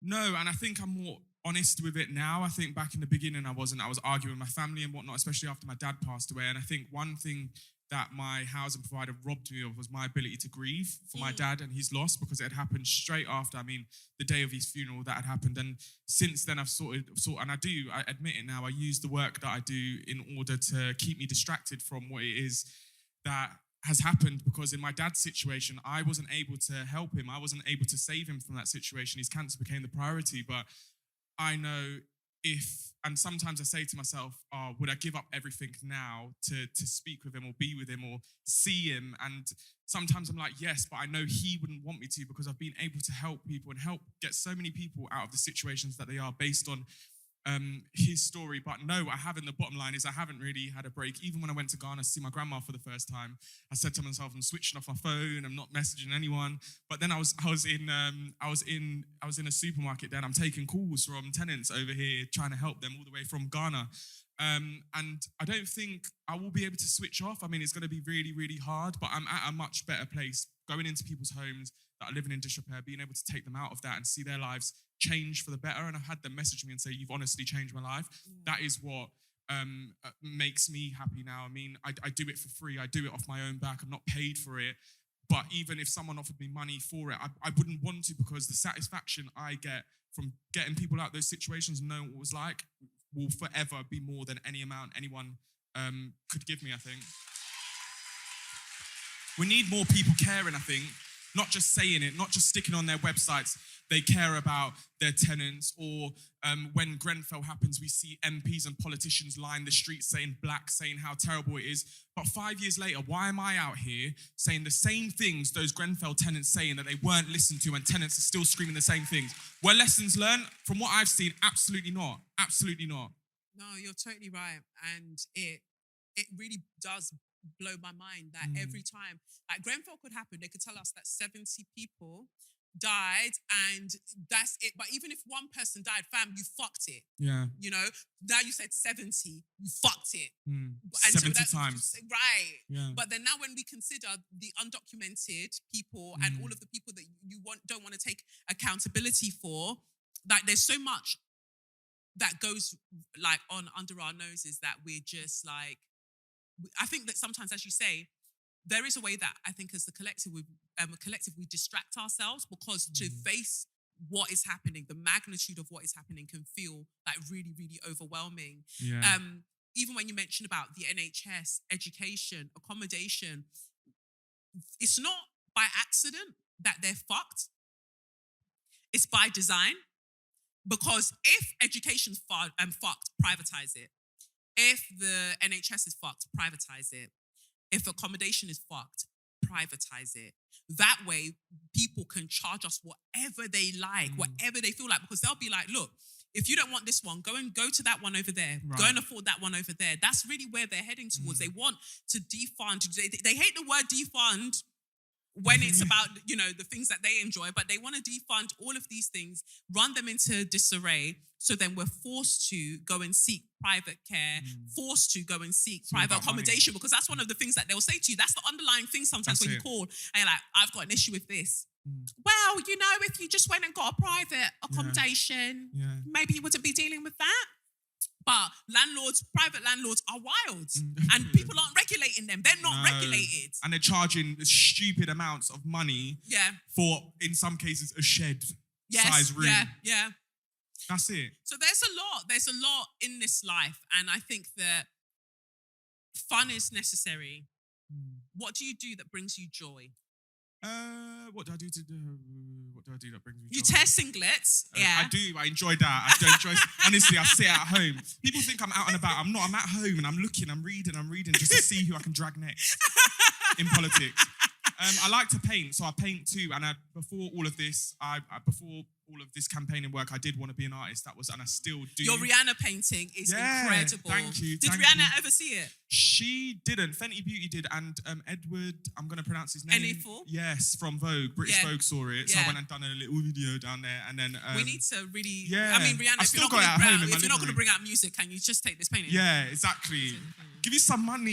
Yeah. Just a bit. But again, so do you have a full-time job This is my full-time that you're job. not being paid That's for? it, yeah. And this is the thing, and the Tories holler at you quite a bit, innit? Oh, all of them. Yeah. All of them. And so I feel like people are really happy to use your services. They want to use your passion. They want to use your things, but people aren't paying you. Like, That's a good I point. love that you're doing it from the heart, but Yeah. people open your fucking purse. Yeah.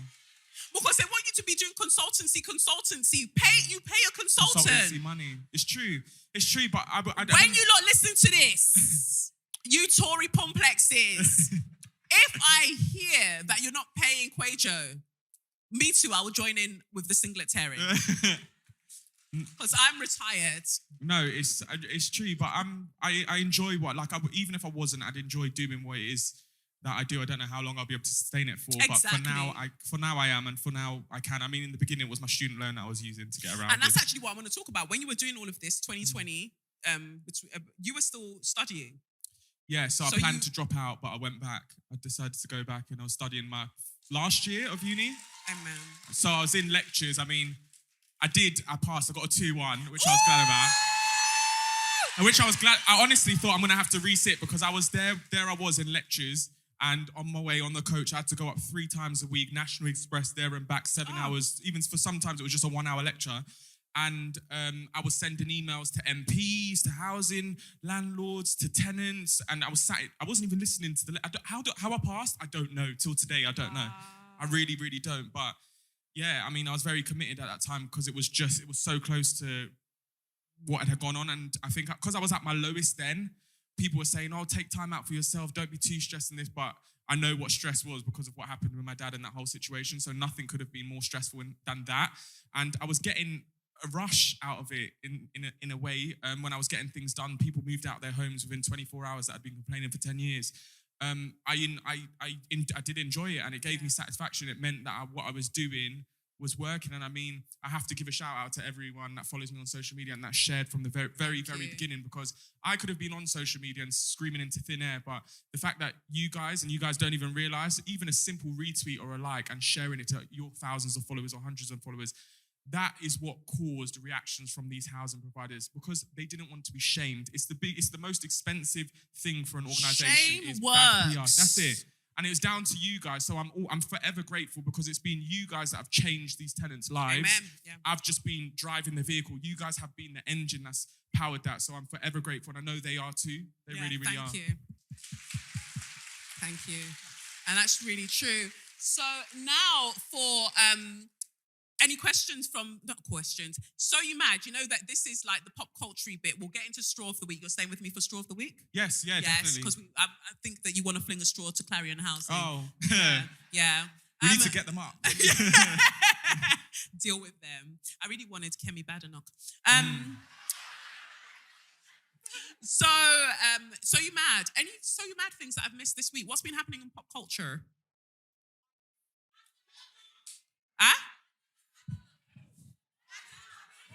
Adam Levine.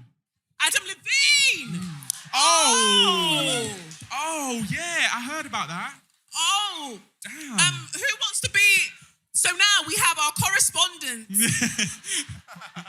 on from one of the seats.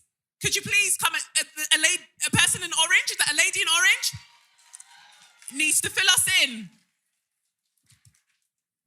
on what happened with Adam Levine. We need a breakdown. Ladies and gentlemen, the pressure is getting worse and worse. Bob. Hello. My name is Daniela. So in pop culture history, Adam Levine powerfully, with audacity and caucasity, decided that he will enter into the internet and disclose, in fact, some girl on TikTok went to say that, I've been DMing this married man. He's married to a Victoria's Secret model.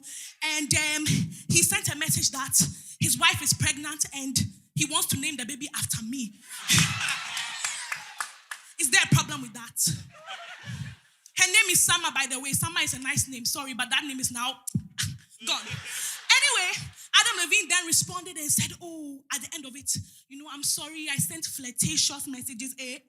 At the end of it, he said, we'll get through it. You and who is getting through what? You and who is getting through what and where? Who and what and where? Who and what and where? What is going on? So Adam Levine was disgraced. We learned that cheating is not on the game. Please stop cheating. And when you compare, we hate to compare, but you sense, Instagram, don't you know they can screenshot? Anyway, that's what happened in pop culture history. So, yes. ITV need to hire her.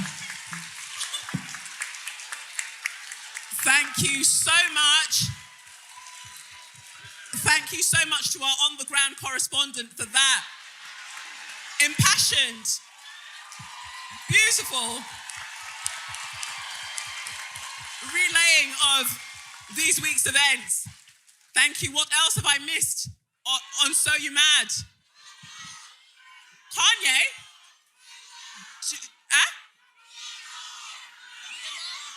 Nia Long. Do I have a correspondent to fill me in on what happened with Nia Long?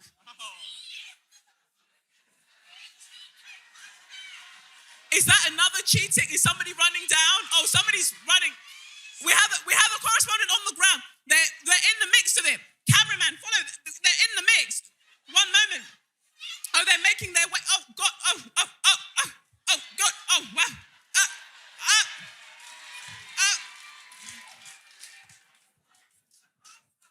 Dear correspondent, could you please tell us your name and fill us in? Shakira, Glasgow. Okay. Shakira, all the way from Glasgow, could you tell us what happened with Nia Long? Thank you. So, as people and as who we are, Nia Long, does that name mean anything to you? So, she met a man, she got engaged, they never got married, they had kids. Oh. A bystander is also providing information and intel at this time. Please hold on. Anyway, she's like moving her life to Boston. There's an assistant who's helping, who works for the company that he... Celtics, Boston Celtics. So is he the coach of the Celtics? Yes! Who was that? Can you imagine? Who have I got? Have I got another correspondent? Hi, Kaleshi, I love you.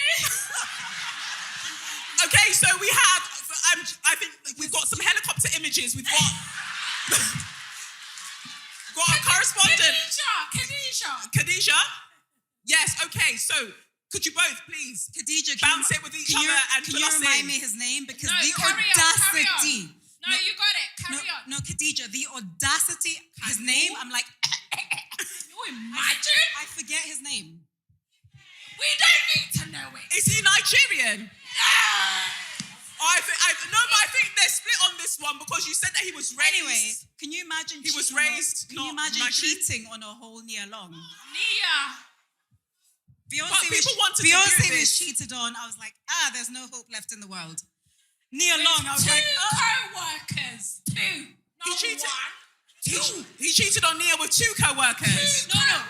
He works with Nia Long and he cheated. Doesn't matter. He cheated on Nia Long. Where do we go from this? All right, so I'm going to need you both to help me out on this one. And I feel like I've run out of mics, so somebody might need to project. I have an issue with... Nia Long. No, I don't have an issue with Nia Long. I have an issue with... What do I have an issue with? I don't have an issue. Fucking hell. I need to rebrand because that was too... You lot were too quick with that. Men, you hate them. Men. I have an issue... No. No, I said that too flippantly. No, that's not what I was focusing on, not the cheating. No, I have an issue with us thinking about going with desirability. Yes. As a means that somebody's attractiveness as a means for them to not be cheated on. Well, Do you see that's what I'm why saying? they're going wild, Kelechi, because he's good looking. Not him. No, the fact that we're like, you mentioned Beyonce, right? No. You mentioned Beyonce. No. It wasn't the attractiveness. That's not what I'm talking about. It's like these women who we don't look up to them because of the attractiveness. We look up to them. Do we because- not? Let's do it. Let's go there. Let's go there. Me personally, I don't. I'm like, the values that they embody. Lorraine. I'm not talking about Ciara's Come on, prayer. Lorraine. Do you know what Don't I mean? be arguing from there, Lorraine. Let's go. Let's go, Lorraine. Let's go, Lorraine. That's another mic. Let's go. Boom. Shit. Boom, boom, boom, shit.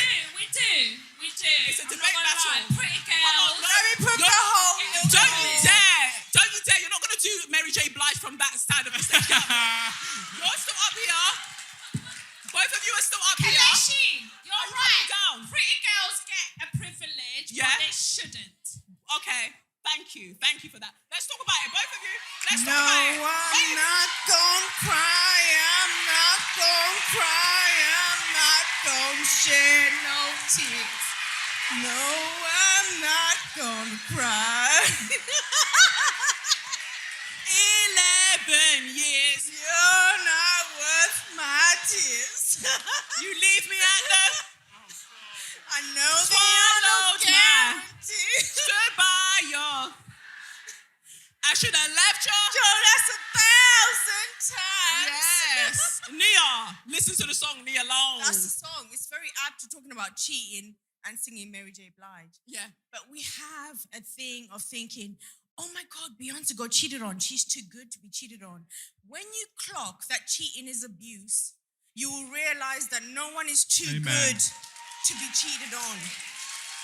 No one is too good to be cheated on. Because cheating involves lies, deceit, gaslighting, emotional neglect. It has nothing to do with the woman or the man or the non-binary that's being cheated on. It has everything to do with the cheater. So this whole thing of, oh my God, and I saw the outrage. Nia Long, how could he cheat on her? She's amazing. She's amazing. Bruh, we're all Nia Long.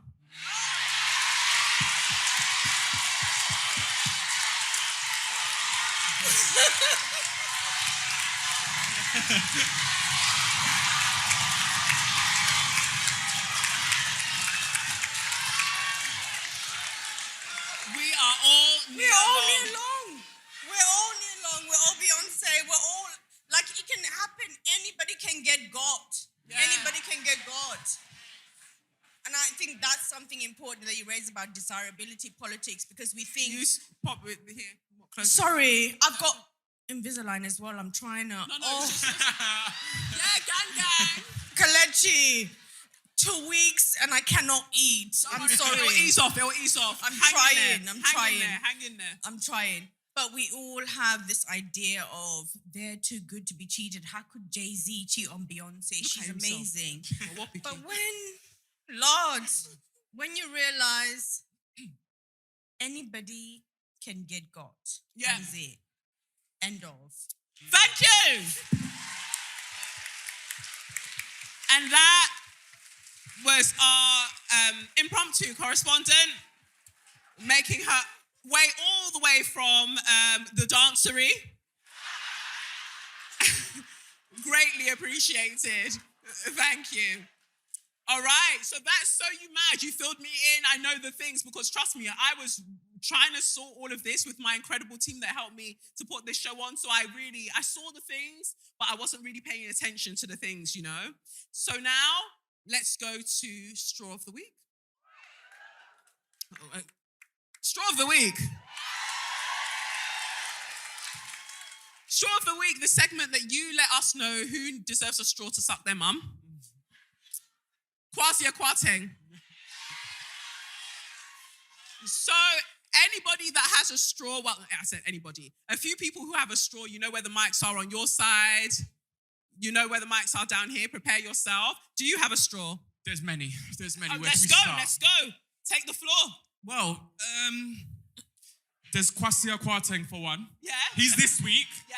Last month, Boris Johnson. Yeah. Because I feel like he's got off really, really He got lightly off really lightly, with really how well. he's messed this country up. People can't afford bread, and my man's on holiday with his belly out, enjoying himself, just out in Spain somewhere. Where is he? Where is he? We're all suffering now. But then I think that goes for politics in general. Like, I don't know if it's the coke they're snorting off of the toilets in Westminster or what it is. Oh, shouldn't have came. But I don't understand why they're introducing policies that they, as politicians, very wealthy individuals, assume is going to benefit the majority of working class people without actually going out and speaking to anyone that it's going to affect. I really don't understand. They're not informed whatsoever. They need to be making, and I've said this from the beginning, even my work, I wouldn't be here dealing with poor housing if they had gone out decades ago and spoken to people in social housing and asked them, you know what do you think? But isn't that what the Labour Party were meant to be for until where are we now?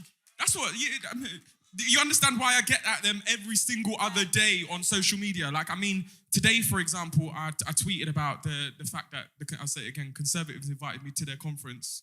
Yeah. But the party that's supposed to represent the people haven't. And for me, it was a bit disgraceful because, I mean, I keep my political opinion out of the work that I do, but for so many out there that are suffering right now, they're going to be out there not being able to feed their kids, not being able to buy bread, not be able to top up their gas and electric. But in 2 years' time now, it's going to be the same MPs that come out and beg them, make them promises and ask them for their votes. What have you done?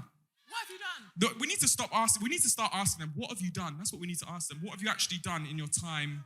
The last 4 years, the last 12 years, what have you been doing? And that goes for all parties, not just Labour, not just Conservatives. And another question, where's our taxes going? I mean, £714 billion was collected last year. Where's the money? Where's the money?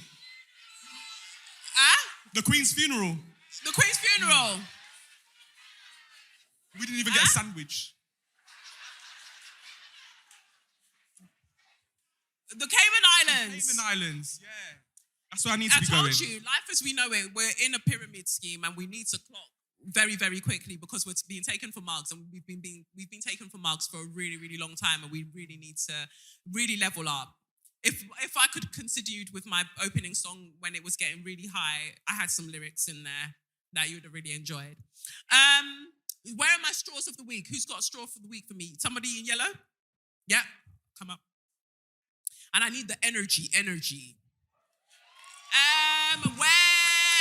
do I have another straw as well?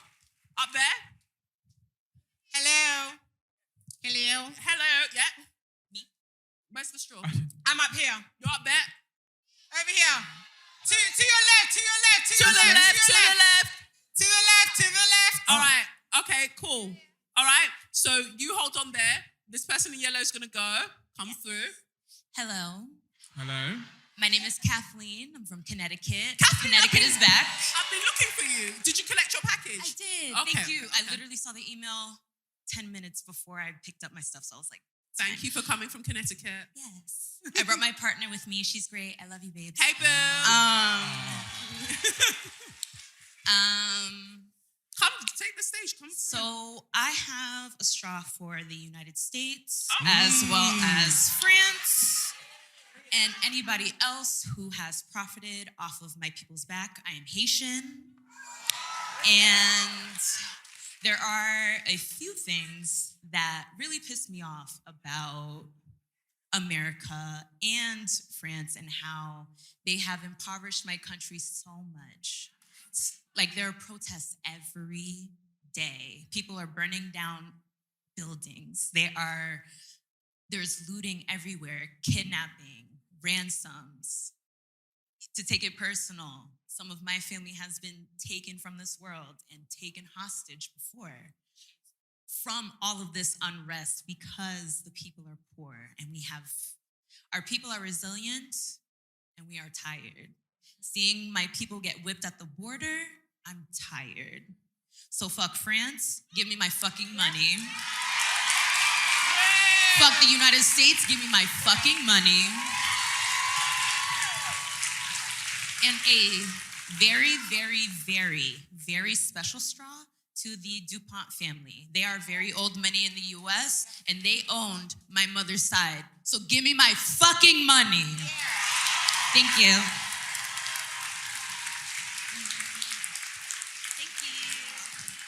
Thank you, Kathleen. Where's the person to the left? To the left? Let's go. Let's get it.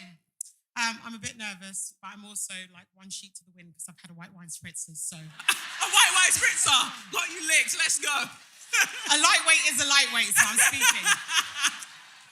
My straw of the week goes to the fantastically crusty, dusty British public. I wasn't going to say nothing, but... To every, in the words of the beautiful Kelechi, crusty Jankro who went and stood on a line to watch a box that was probably empty and cry about somebody's grandmother that isn't your own, you fool. And leave marmalade motherfucking sandwiches when we're in a famine crisis because we have no fucking food.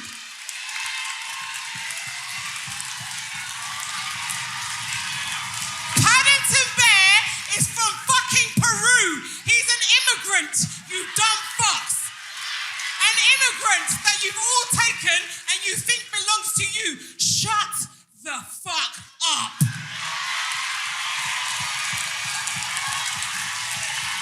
I love you, Kelechi. God bless you. Are those all my straws? Thank you. Oh, I've got one over here. Okay. Is that Coyote? No, Craig in his second outfit. Coyote, come and let me see. Come now. I need to see this outfit on stage. Oh.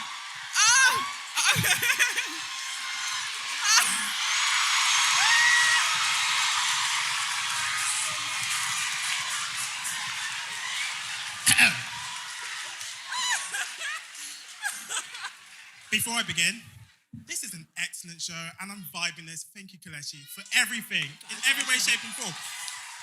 I'm going to try and keep this brief. My straw is going to go to white environmentalists, and more specifically, those white environmental climate scientists who claim that black people don't know what they're doing. So, you know what? Let me play my card. So, I'm a climate scientist by training. I've had to sit in all of those lectures. You know, the COP26, we're all going to die in X amount of time. Yeah, I've sat in a lot of those meetings. So why is it that all of the solutions that they want to do to solve the climate crisis still involves exploiting black people? So why is it that when we talk about climate, that we are still doing it from the perspective of, oh yeah, we don't acknowledge the prison system. We do not acknowledge the fact that people are still being exploited. We do not explore all of these different ideas. Why is it that people aren't talking about race when it comes to climate? And the thing is, I'm also going to do a Share Your Magnificent, which is a very weird place to do it. So there's an organization called the Racial Justice Network, led by a person called Penny, who, for context, is doing her PhD whilst also leading decolonizing work in climate sciences. And the reality is that more people need to listen to this, because if they don't, we're all going to get fucked anyway. So anyways, that's my straw. Why environmentalists do better.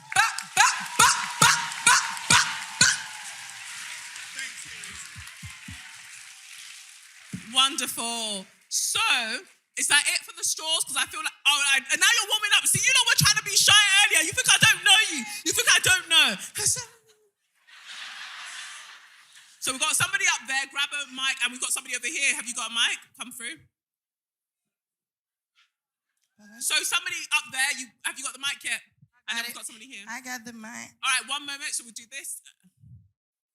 Oh, yes! Yes! Come through. You are wonderful. Thank you. Thank you for everything that you do. Thank you to you as well. Thank Right? you. I just want to say, will you call him KC3? Yes, KC3. Not paying inheritance tax.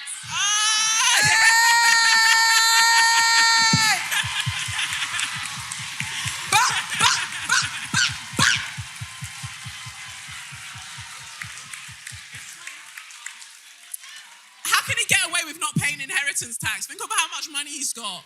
But your family leaves you money and they'll come and drag it from your nose. Wow. Wait, you come over here, up there. Yeah, and then you come here. Yep. Did you get a mic up there? Okay. Is it my turn? Yeah, your turn. Okay, thank you. So I'd like to start by saying, fuck Dr. Lola Fukuya. Amersham Vale practice in New Cross. The NHS, fuck you too. The monarchy, fuck you too. White supremacists, fuck you. Die slow, motherfuckers. My mouth will make sure all your kids will know not to fuck with black people. Colorism, fuck you too. That's it. Thank you. You literally covered every base. Thank you. Thank you for that. All right, let's go. Oh, Hello. Sarah. Hey, how is everyone? Sarah. Come Hi, through. my name's Sarah. I'm Kelechi's biggest fan. Come through. Ooh, I'll come on this side. How are we today? I'm good, Sarah. You look amazing. Thank you. you. Look amazing as well. I just wanted to do a quick suck your mum to the police, right? It's going to be short and swift. I had a run-in on maybe a couple weeks ago where I should probably give context. So I live just outside of Windsor. I know, pray for me. Come on, I need to get the rent up. Anyway, I live in Windsor. Windsor's been hot, heavy, police everywhere because of the Queen's passing. I'm trying to get to work. And you know how there's 40 seconds before a train departure, like on a train? I'm trying to get to work, but my train, paying isn't working. So I'm there trying to pay by 3 things. And the train officer decided that I didn't want to pay. And I was like, I've got my debit card, my trainer app, and my Oyster out. What do you mean I don't want to pay?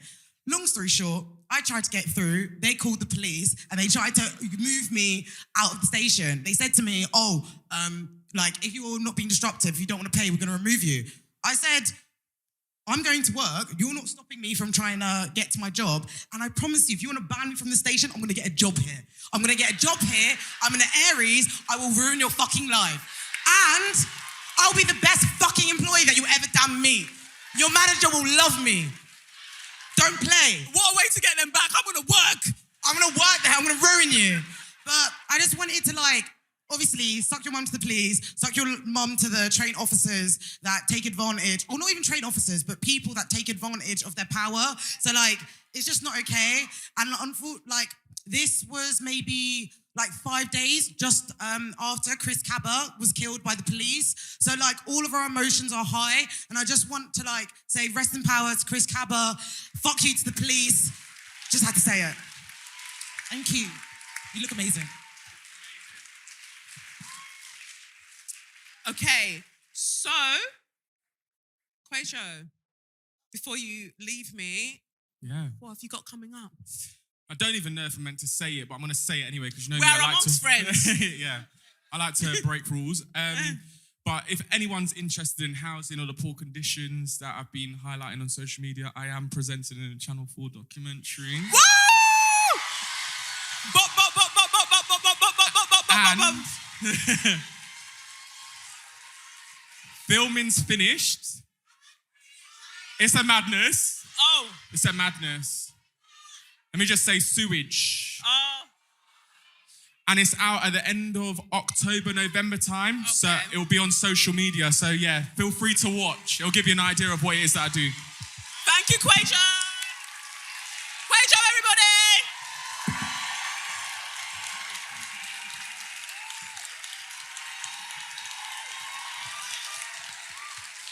Right, so I'm going to finish off with my straw, which might bring the mood down a bit, but I just think that it's really important to highlight this. The killing of Massa Amini And for those who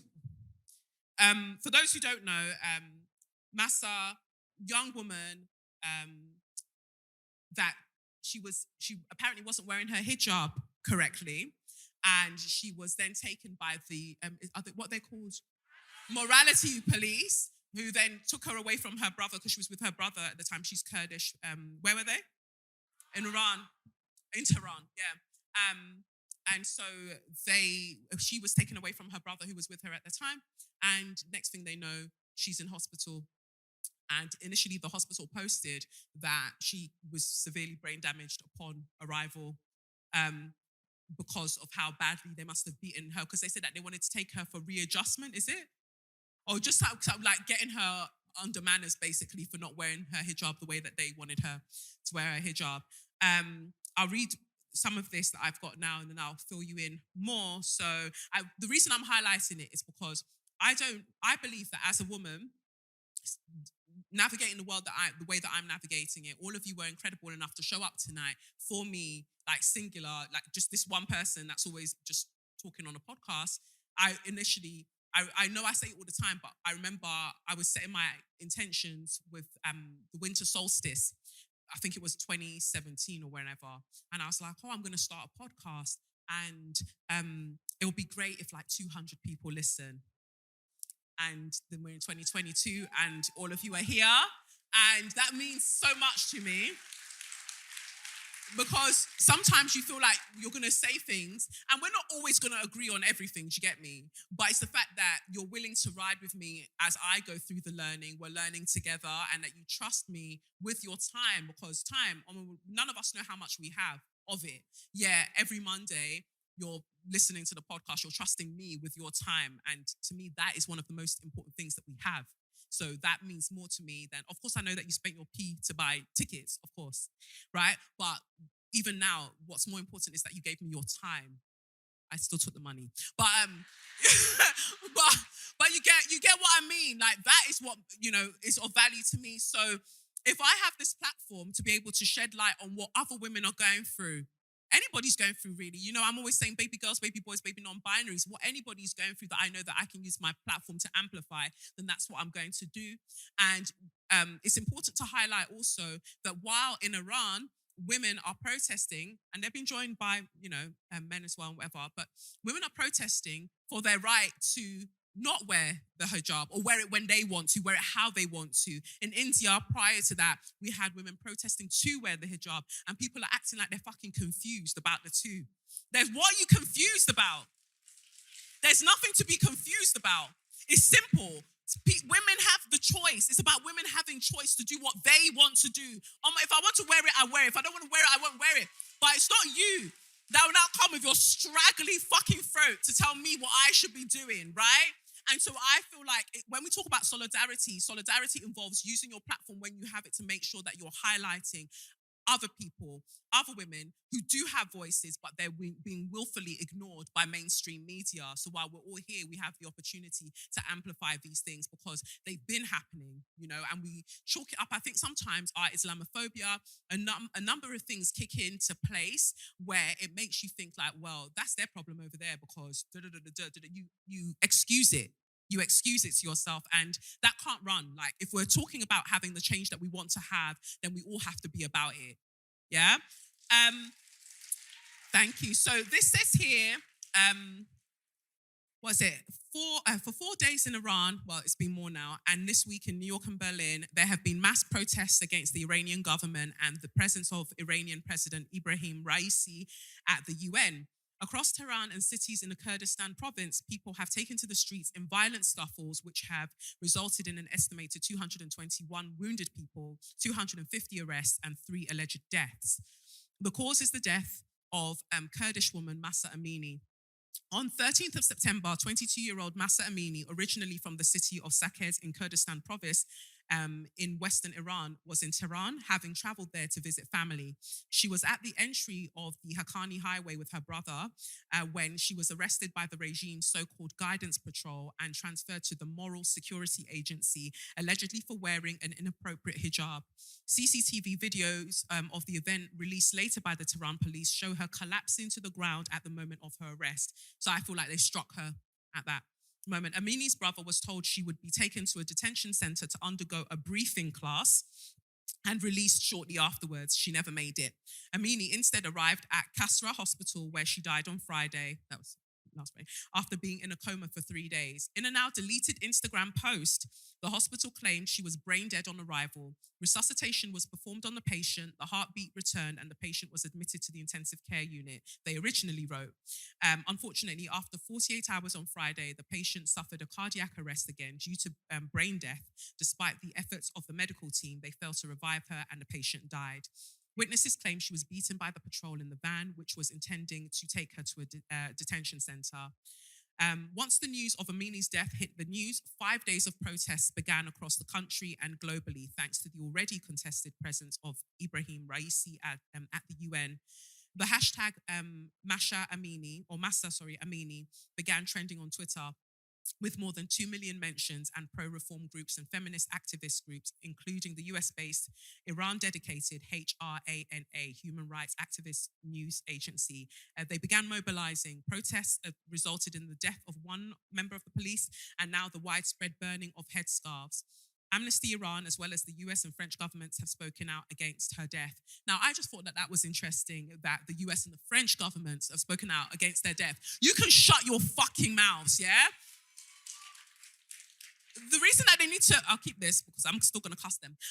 You can shut your fucking mouths because you are the perpetrators. You are the ones that fuel Islamophobia. You lot do that. You lot do that all of the time. France, you can't let people rest in France for what they want to do with their hijab. Like, you don't let people rest. Same in the US, you vilified people. You will see them walking down the street. You've already started your fuckery. So this is why I was saying earlier that everything is linked. We can't be like, oh, what this person is doing over here isn't linked to this thing, because they're all linked. And I think if you care about your safety as anybody, but specifically as a woman or as a femme-presenting person, you have to care about the safety of other women in and around the place. I just feel like it would be, knowing that all of that is going on and having this live show and not talking about it would just be fucking ridiculous as far as I'm concerned. Thank you. And I'd been thinking about this for a while to touch on it, although I spoke a little bit about it on the podcast. I went with my friend Kevin Morosky, who's here. We went to go and see a play at Brixton House called... We went to go and see a play at Brixton House called Carball Goes Pop, and it's loosely based, they say loosely, I feel like for legal purposes, loosely based on the first kind of MTV-style pop TV station in Afghanistan. And one of the presenters, the only female presenter at that time, was Shaima Rezai. And this was after the US invaded Afghanistan. And then we had this whole thing, and this radio station popped up. And while the US were using it to try and do their own thing in Afghanistan, obviously it was getting all the Taliban man them upset. And so they really didn't like that this woman, Shaima, was on there. And if we look at her, we'd be like, what's the problem? You know, she was covered, it was fine. But no, because she had a fringe out of her hijab and, you know, things like that. And she dared to wear trousers or something. Eventually, anyway, they went to her home and killed her point blank range. And she was only, I think, 22 at the time. And, or 22, 23. And now we've got Massa Amini, again, 22-year-old. So we're thinking about the fact that we're losing young women. Their lives are being taken from them because of patriarchy and enforcing of binaries that don't allow people to be and don't allow people to explore choice. Like, let us explore in our lives. We're seeing it in legislation that's passed as well about just trying to control people's bodies that you deem as other. And to me, that is just extremely problematic. And like I said earlier, it ties into the fact that I'm able to have this show, right? Knowing that there are certain avenues that would say that I shouldn't be on there because I'm this and I'm that. All of you lot still showed up for me, right? And so if I'm using my voice in this way and you're going to support me in this way, then I have to make sure that I'm amplifying what's happening to other people. So my straw really, in a very long-winded way, is my straw goes out to patriarchy. My straw goes out to anybody that believes that I'm too much, that women are too much, that that just speaking out and just trying to express yourself as you deem fit is too much. We are not too much. We are more than enough. And you should always roll in that. Like I say all the time, like remember, everybody here, that especially because I see the white people are here and I love y'all. But every single person in this room, like, big up yourself, because the subjects aren't easy. We're not talking about like flippity-floppity things. We're talking about real things. And you came here ready to do the talking, ready to sit with the discomfort, ready to think about how we're going to move forward from this. So I really want to say like 2 slaps on all of you lot's chest for being here and supporting in this way. It's not an easy conversation to have. And over like 300 people turned out for this. That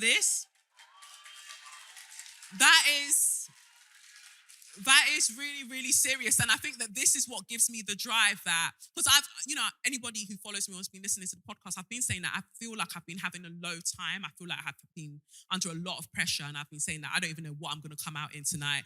If I look a mess, I look a mess in it. Deal with it. We pulled through. I never aspired it, but God gave it to me. Because it's been hard. I've been having a really, really tough time. But to be able to come here tonight and be here in front of all of you, you show me that this is what matters and this is why I do what I need to do, regardless of anybody trying to dampen my spirit or tell me that this is happening and I shouldn't talk about this and I shouldn't talk. I will always talk about whatever the fuck I want to talk about.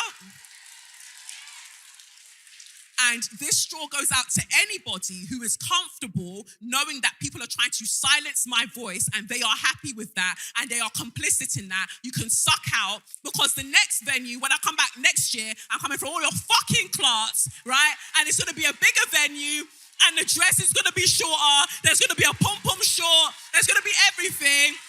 And nobody is going to be able to stop me. Why? Because the people that you feel like you've dropped today, their energy still carries on. I might never have met these women, but I'm going to keep speaking up for these women. Anybody that I feel like needs me to support them and to amplify their voice, I'm going to do that. And you can't silence us all. That is it. Thank you. Thank you.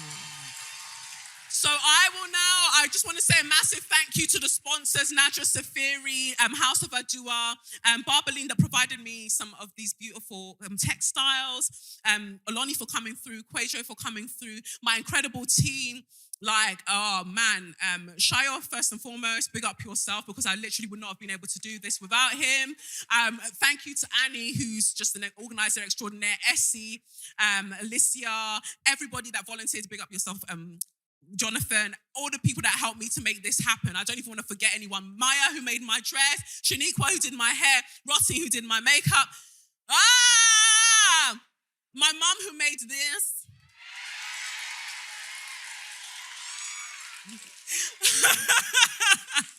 And as you know, my mum and I were building a children's home in Nigeria. Do you want to come and show them your outfit? Come and show them your outfit. Fine babe. Fine babe, come and see. Oh, not the scarfling. Go auntie, go auntie, hey. Wait, yes. Go auntie, here she comes, yes. Thank you, Angel. Angel, my wonderful security, thank you. All right. Take it easy. Hi, good evening, everybody. Sorry, my voice is a bit, I wasn't feeling too well. I came back from Nigeria very recently for Kelechi's show. I just had to be here. Thank you all for the support. We really appreciate. We thank God, firstly, for coming this far. Kelechi, well done. Oh, baby girl, God bless you. God continue to bless you. God continue to bless you. Well done. I'm so proud of you. Well done. Well done. Well done. You've done well. You've done very well. Well done, Kelechi. Well done. Well done.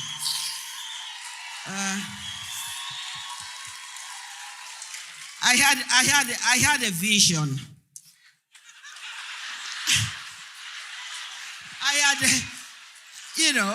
had a vision, but I didn't know how to go with this mission and this vision of mine.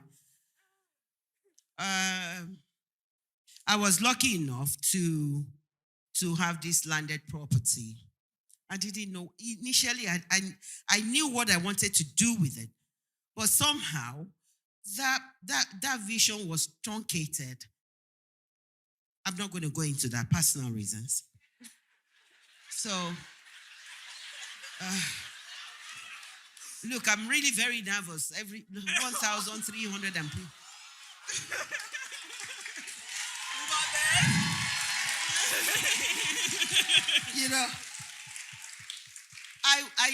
I was in my bed 3 days. I laid in my bed. I was thinking, what do I do with this? And then I had that little voice saying, go build an orphanage. I said, orphanage?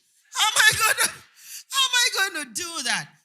Although I have a passion for, doing things like that, but I didn't know what to do with that. So I called Kelechi. I was in Nigeria. I called Kelechi and I said, oh, please, I've just heard something. I need to go ahead with it. And she said what? I said, well, build an orphanage. And she went, I thought she was going to scream, because she knows how to shout me down. And I thought she would. I was waiting for that reaction. And then she went and said something like, well, it's been on my mind for a long time. I'm going to support you. Oh, my word. And here we are today. With your help, we've been able to do the roofing of the building. We are almost coming to an end, to the end of it. So I'm very, very grateful. Thank you very much. May the Lord continue to enrich your pockets. Thank you so much. Thank you, Mommy. Thank you. You can give it to us.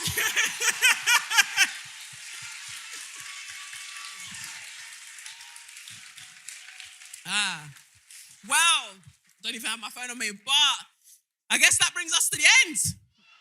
I know. Show your magnificence. But Oloni was showing magnificence. What did you want to do? You wanted to show the magnificence. More. You don't want to go home today. They're watching you. The staff here, they're waiting to just fling you out of the door. You don't even know. You're hanging out.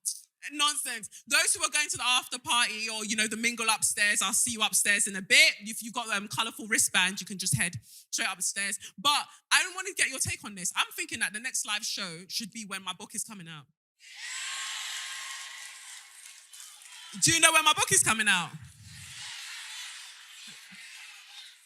September 14th. September 14th, 2023, you just agreed. Yay, all right, I'll see. That's what we're going to do there. You fumbled, you played yourself. So that's where the next live show is going to be, I feel. But who knows? You know me, I always say things and I change my mind, but we'll see. All in all, it's been absolutely wonderful. Thank you all so much, everybody. Absolutely the BSL interpreters, thank you so much. Please come out. Thank you so much. Thank you. Thank you, Annie, for sourcing them. Thank you. Thank you to Sadlers Wells. The team here have been amazing. Thank you so much for supporting this. The whole team, you've been incredible. Thank you. And I feel like that's it. I don't want to overrun. I feel like I should, if I haven't thanked you, thank you so much. Thank you, all of you there. Thank you to everyone, that new lot that came out. Thank you so much. I appreciate you. You really ride with me through thick and thin. Big up yourselves. All right, well, I've been Kelechi Okafor, and this has been SYM, officially known as Say Your Mind, unofficially known as what? It's the Benz Brunani womanist, baby boys, baby girls, you need to hear this. Sit down, receive this realness. Make sure your cup's ready for the tea, we are go sip it, yo.